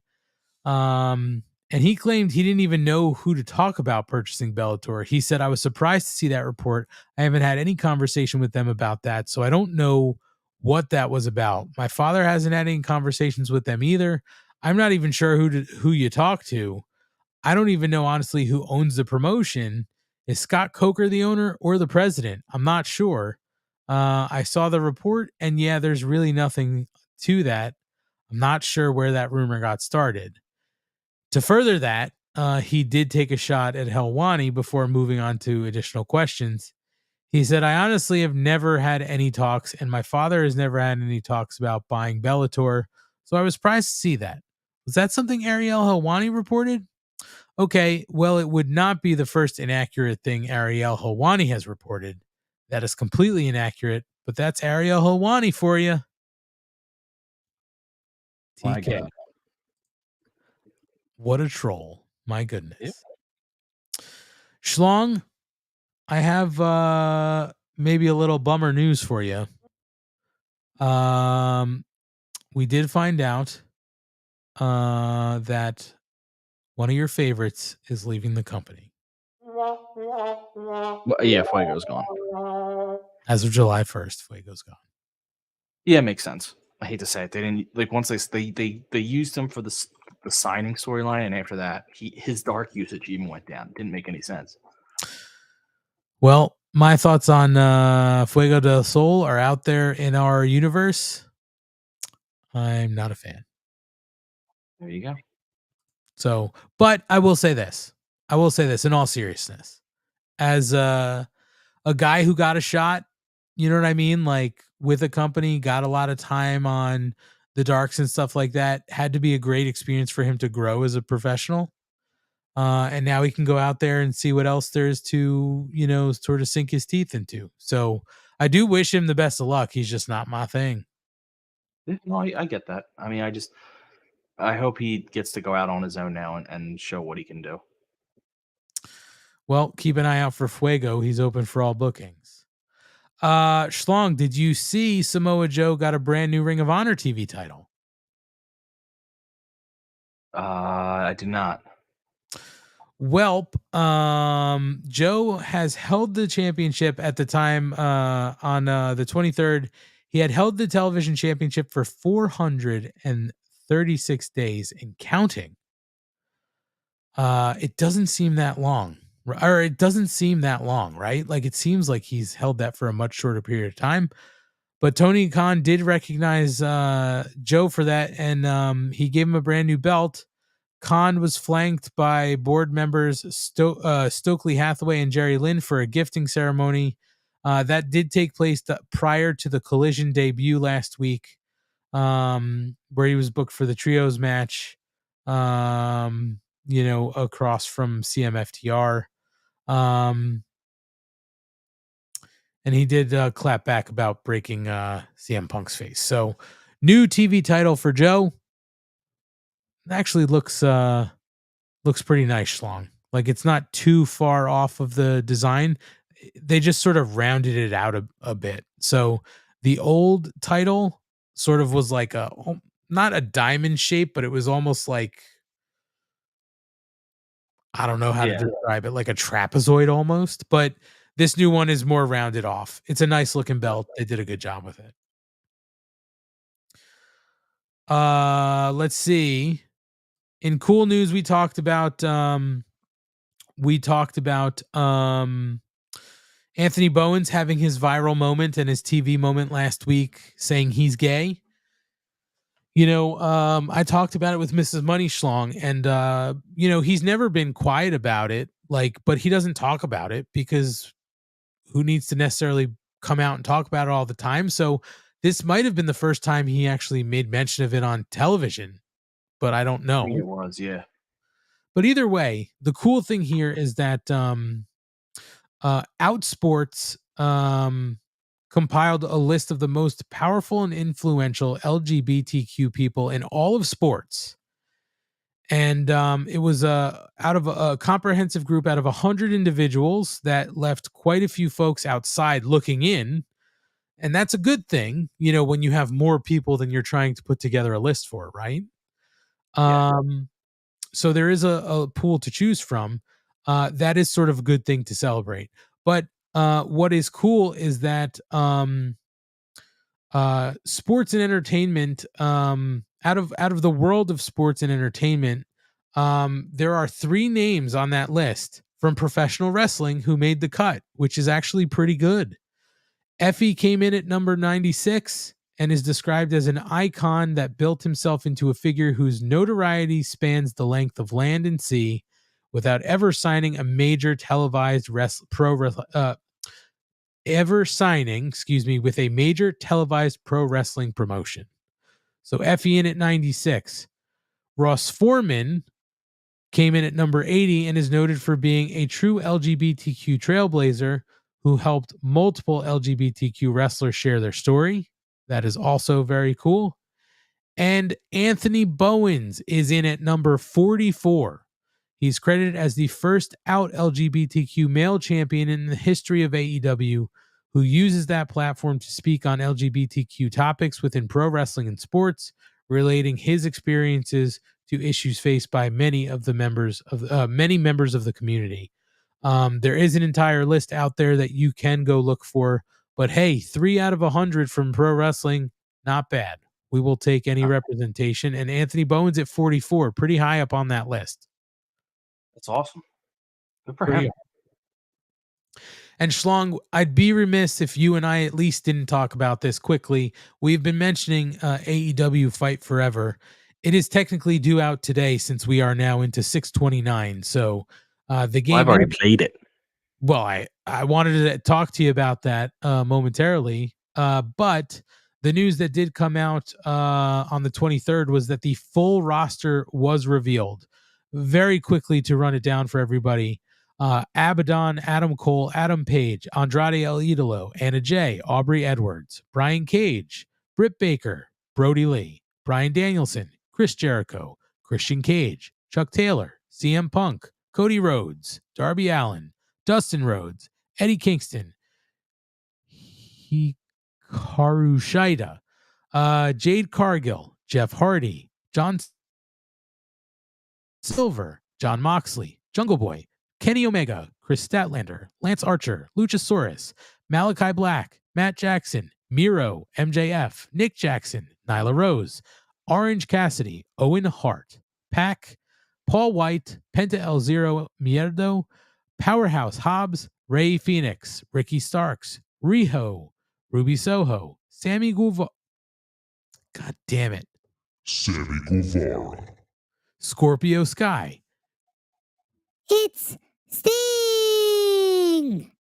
Tay Mello, Thunder Rosa, Trent Beretta, Wardlow, and Yuka Sakazaki. In addition to that, if you pre-ordered and got the Elite Edition, you got Matt Hardy and Broken Matt Hardy. And you'll be able to download Cash Wheeler, Dax Harwood, Keith Lee, The Bunny, Hook, and Danhausen at some point after release. So it is out on the 29th. We're technically into the 29th. I am looking forward to picking up this game. Little Money is looking forward to it too, Ryan. He's wanted to play a wrestling game. He keeps seeing this. He's very, very ready for this, especially because he'll get to play the PlayStation 5. So Schlong, the questions I have for you, because I saw you had played it. One, how did you play it? Did somebody you know have a copy? No, if you bought the Elite, if you pre-ordered the Elite version, which gave you the Matt Hardy stuff and the season pass for the DLC, you got it a day early, which is actually a small window. Usually it's like 2 or 3 days early. Right. So I had done that because I knew I wanted the DLC. I did it more for the DLC, obviously. I knew I'd want all those wrestlers. Right. I will say, so I'll give my honest opinion on it. Fun to play. It does have the game mechanics down. Like, it is a throwback to the NWO, WCW, to No Mercy. I said it I put a tweet out, and it's not like I was breaking new ground. Just in case anyone who follows this is like, what does a normal, like, non-reviewer think? I instantly thought, oh, I could play this with my nephews, and this will be a ton of fun.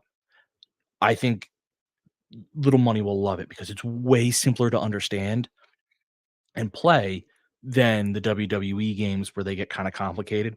Yeah. Literally, it's like square punches, triangle kicks, and X grapples. And it's like, and if you hit X and point a direction, it doesn't move. Like, very old school like that. Well, it's very simple. And they don't punish you for repetitive moves, and they don't, like, it's really, and of course, the better you get at it, like, how hard you hold X will affect what number of moves what move you can do and stuff like that. But on a simple level, it is very much made for kids to play, but also like online, like competitive, like multiplayer, where like back in the day, because I think sometimes WWE almost is too simulation to whatever to get a hold of. Like, there's just too much involved. So it has the core mechanic of gameplay. It has down pat. It's great. Well, I was just actually going to say, like, I tried to, like, because I have the PlayStation Plus, account, right? So he wanted to play a wrestling game, and I downloaded whatever, 2K, WWE 2K23 or whatever, right? Dude, some of it is so hard. Like, the timing you have to do some of this shit. I was just like, buddy, I can't help you. You know what I mean? Like, just punch and kick, like, and even some of that stuff doesn't work super well. Like, he just kind of got frustrated and was like, I don't want to play this. I was like, I don't blame you. The blocking and reversals on this still has a bit of timing issues that even the WWE has, where you have to be pretty set on your time. But you can get away, like, in WWE, if you can't reverse, you're fucked. Like, you can't, like, you can very much play with never reversing. Like, it and the punches and kicks don't get your stuff doesn't get reversed a ton, especially when you play on because the way I play games like this is I always start out at easy to get the controls, then I start playing like normal or high, depending on how easy the matches get for me. But on easy, you don't get reversed a ton. You don't get like it. And again, if you're playing with him, it's going to be even better because you don't have like. It's very easy. It's one of those games. You know what? It's like a fighting game where they're very easy to pick up and do, and then of course the better you get, the more you figure out how to do it. So the core mechanic of what it is, it has down as well as you could hope, and is everything I wanted in that game. And I'm very glad that I have it. I don't regret buying it because I am the type. Like, I'm gonna complain about a couple things in a second, but I am the type who will just pick up the game and be like, oh, I can just play this. I want to play a match. Like, I'm bored. Let me play a match for a few minutes. WWE, I never like I will do that in Madden. I'll do that in sports games. WWE sometimes, but not enough because I like WWE. I like more as the simulation than I do as like the actual game. This thing has a couple weird things about it. One, no more than 4 guys in a match at any time. Okay. Which is weird for a company that has trios titles. And And they do battle royals quite often. Yes. So the way a battle royal works, because you play Road to Elite, the first match you do is a battle royal, and it's very fucking annoying because you're the first one in, Sure. and it's as someone gets eliminated, then someone new comes out. Someone gets eliminated, then someone new comes out. Now, was that I'm only asking the question to play devil's advocate here. Was that how it worked on WCW versus NWO? I think it was, right? It was, but no offense, as cool, like that's not something old you had to bring with you. The Right. easier mechanics and stuff like that is the one at a time. No, you could have like even if you didn't want to do like a pack screen, if you should have at least done 6 so you can get the trios. Like the ladder match is 1-on-1. You don't have a multi-man ladder yet. So the one thing is the throwing out mechanic I like because in WWE, if you play a Royal Rumble or Battle Royal, when you go to throw someone out, you then have to do like a little mini game almost, like you know Yeah. which button to get them. This it's just Squeeze basically if again. they've been beat up enough, you can toss them out. Like it's not Nice. it's funny. Like in I will say this is where the realism in WWE or AEW and WWE game, if a ladder's on the ground and you do a move on a ladder, they react to it. This they don't. Like the ladder just doesn't exist when you're stepping on it. Gotcha. Like, and that's an old school thing, and I don't really mind that because it's just a different. Because it also means like when you're running in the ring, if the ladder's on the ground, you're not kicking the ladder out from your feet and stuff. It's just something to do speed it up. Right. It is shallow for a single player. There's no universe mode. There's no GM mode. You have Road to the Elite, and that's it.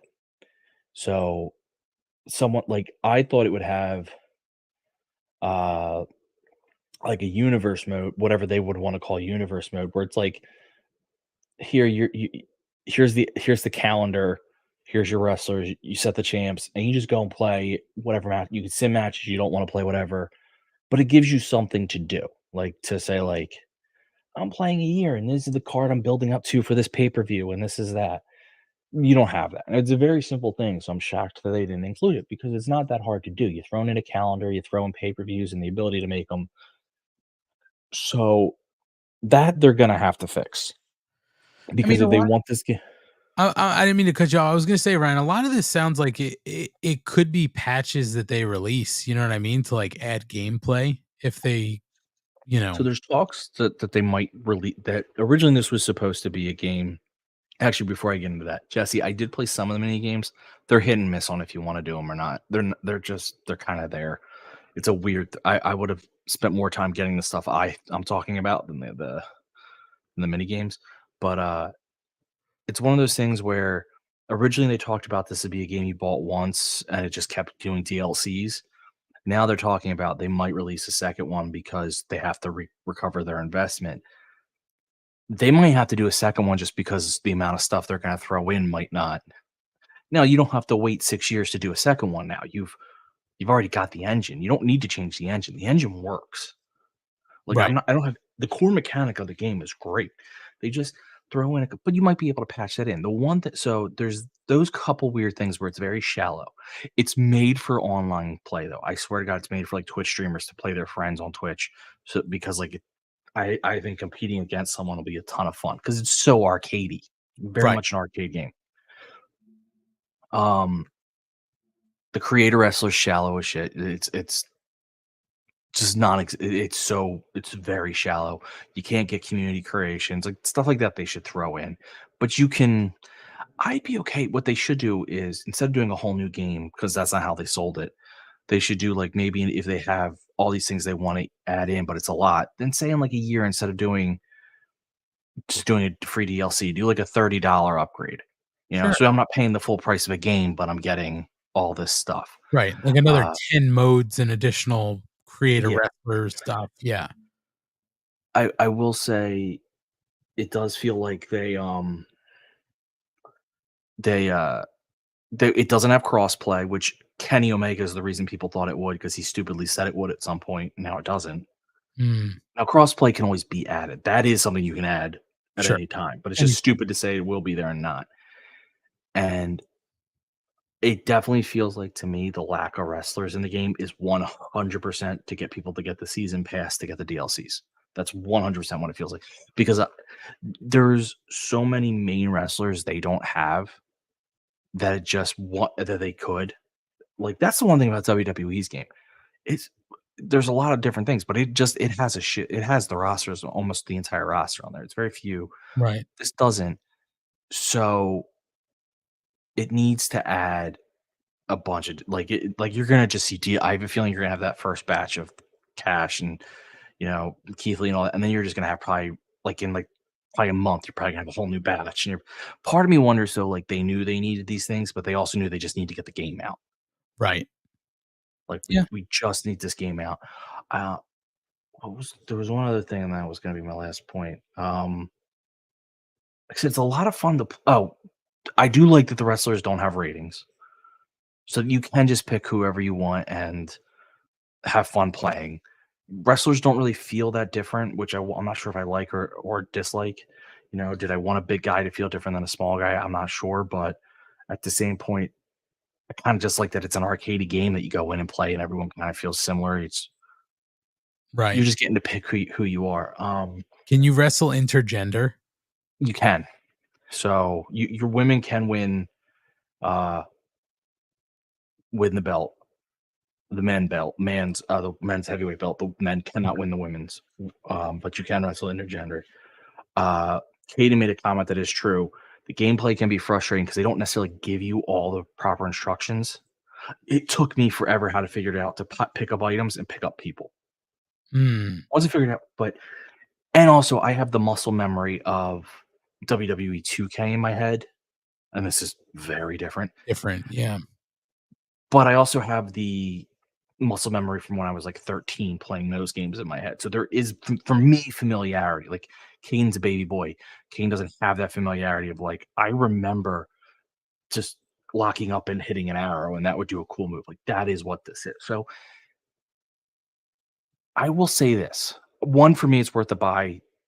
Teach their own on like what they like. If because I don't need that much in depth, I can just get up and play. Right. The foundation is great though. Like I do think this is a great potential for these games. Like the worst thing that could have happened is the gameplay sucked, because then what do? You would have wasted the last 2 years, 3 years even, with a game that had a terrible foundation to it. This is the opposite. The foundation is solid.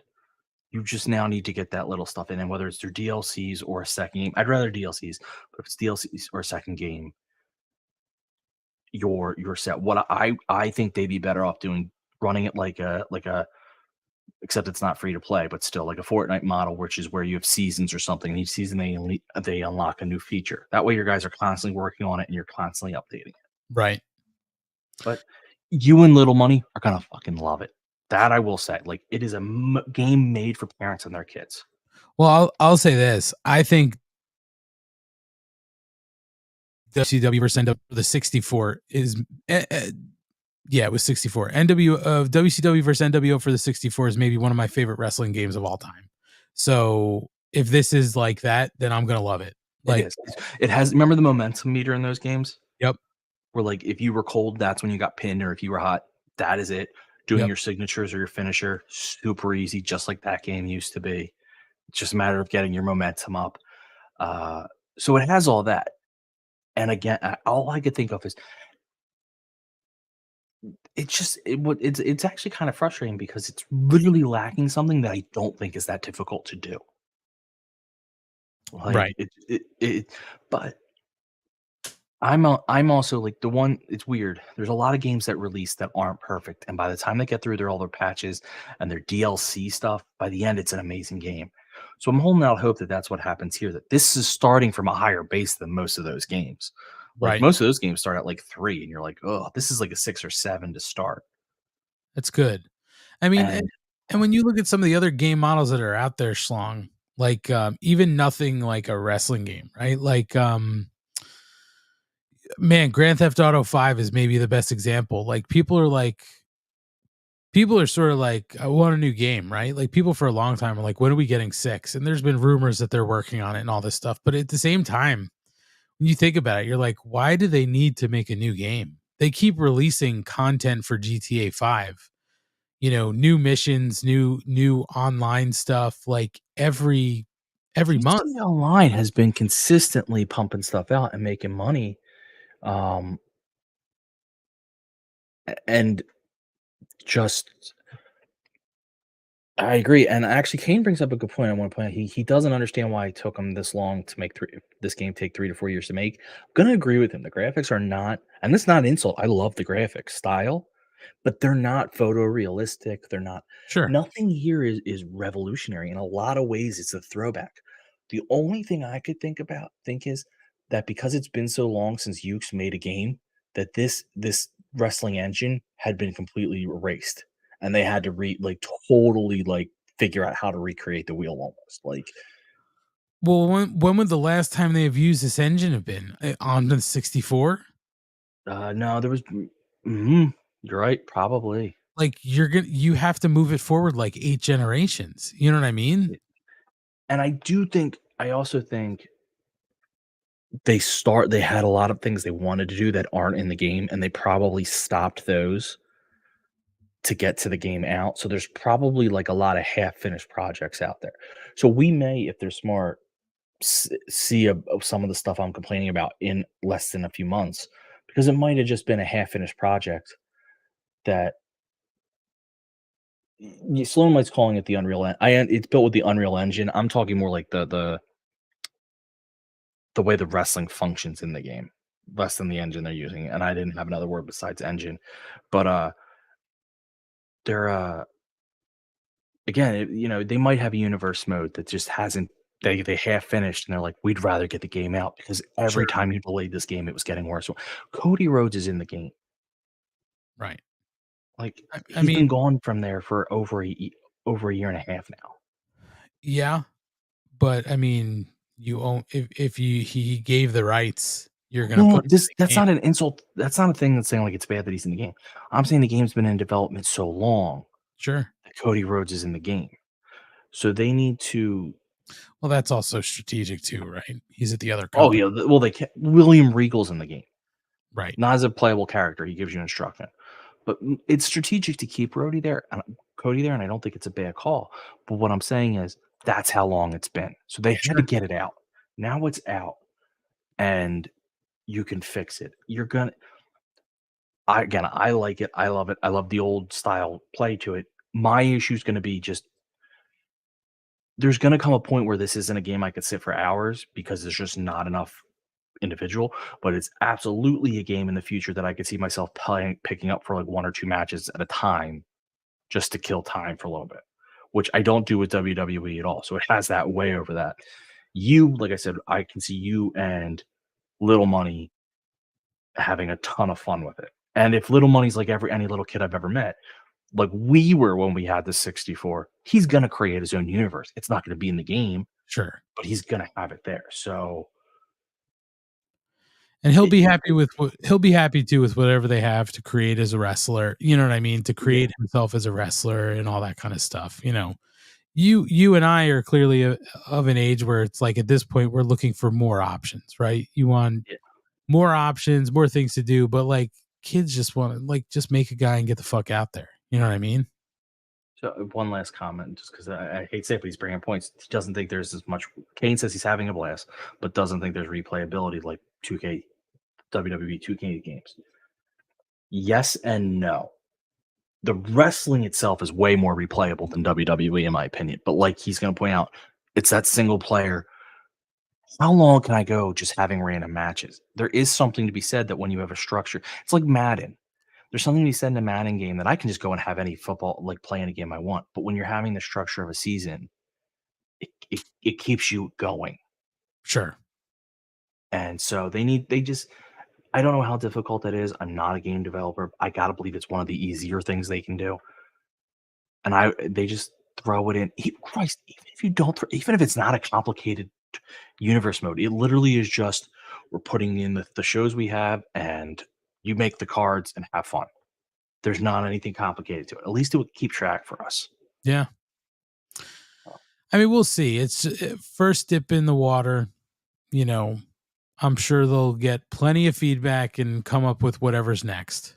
But I think a lot of people are looking forward to it. The roster is big. They're going to have people coming in as downloadable content. I'm sure they're going to have, more skins and stuff like that you could download and stuff like that. So we'll see where it goes. I did not get the Elite Edition because I just had pre-ordered it, the physical edition, before they even announced an Elite Edition. I think they were only... Yes, you should have been able to get it that way. What's that? It's BS that you have a pre-order and it's not the Elite Edition. Because they didn't offer it physically. Yeah. I had gone in to a GameStop where I pre-ordered it, and I was like, "Oh, I heard they have an Elite Edition. Like, can I switch my thing to it?" They're like, "Yeah, that's not an option. Like, that's a straight to download version." And I was like, "Well, that sucks." And I'm sure I could have been like, "All right, well then I just want to like cancel my pre-order and refund me or whatever," and they would have done it. But at that point, I was just like, I don't want to go through the steps. You know what I mean? To like go and pre-order it on, PlayStation or wherever and do it that way. So I just kept it, but whatever. I mean, the downloadable characters are what they are. I'm sure I'll be able to buy them if I really want them, so we'll figure it out. Well, Schlong, that's all I got. And we talked about a lot of stuff tonight. So we're going to wrap things up now. Schlong, why don't you tell the people where you are and what you do? I'm here every Wednesday, but during the week I run our Twitter at MarkOrderPod, which is the same as all our other socials. So go there, you can find our link tree, taking a little bit of Ant's shine. Just don't be a dick, and it can be fun to interact. Thanks. So Ryan said it. Follow us at MarkOrderPod on all our socials: Twitter, Instagram, Facebook, TikTok, YouTube, all over the place. At MarkOrderPod, and you go to the link tree, you can find our links to all of our socials. So be sure to give us a follow. And we say it all the time, please follow us if you can. It actually helps us to follow us on these platforms. So if you take a minute, give us a follow, a subscribe, a like, whatever on our socials, that totally helps us. So, please take a minute if you're so inclined to do that. We also want to say thanks to everybody who watched along live tonight out on YouTube. We see out there Sloanamite, Caden, Jesse Ozog, 1LT Photo, Gordon Post, Pedro, Kyle K. Sparks was here earlier,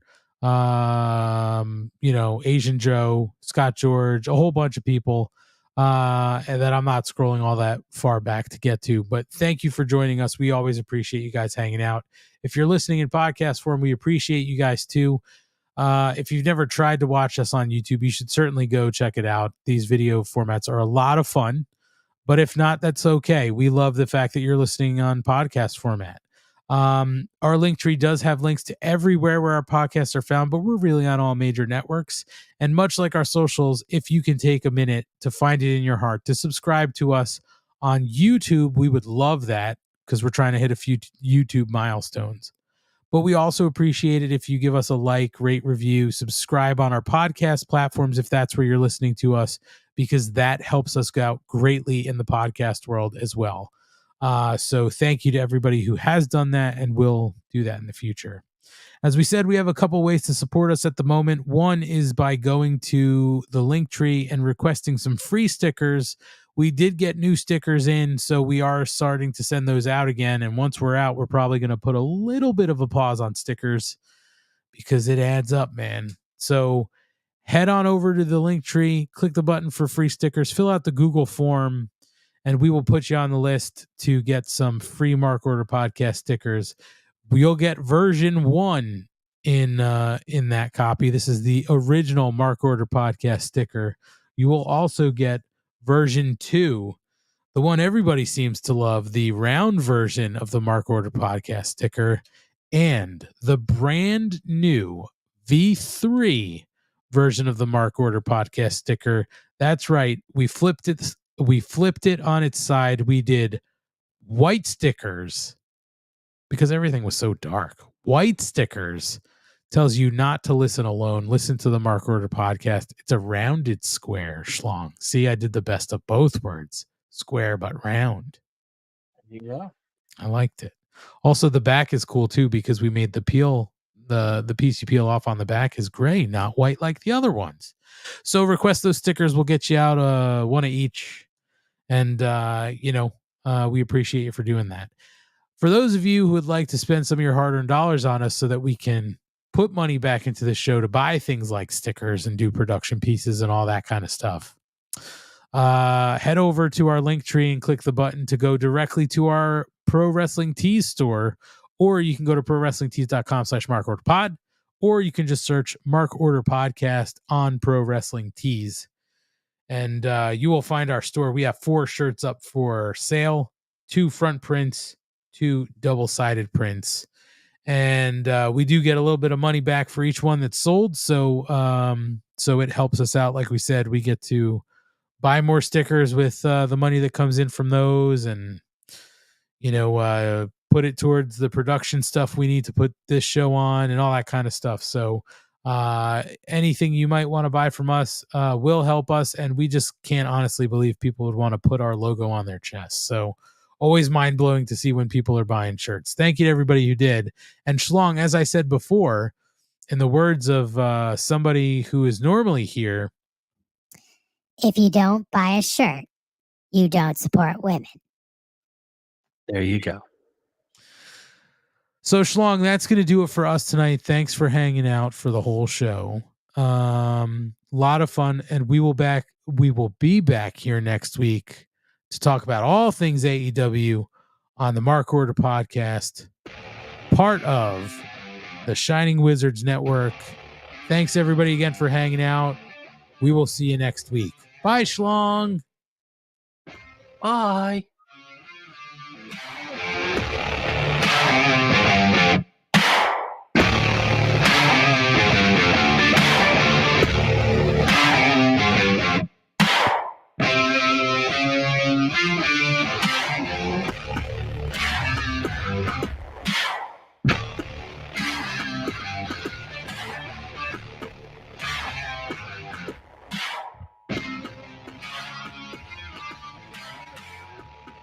This concludes the Mark Order Podcast.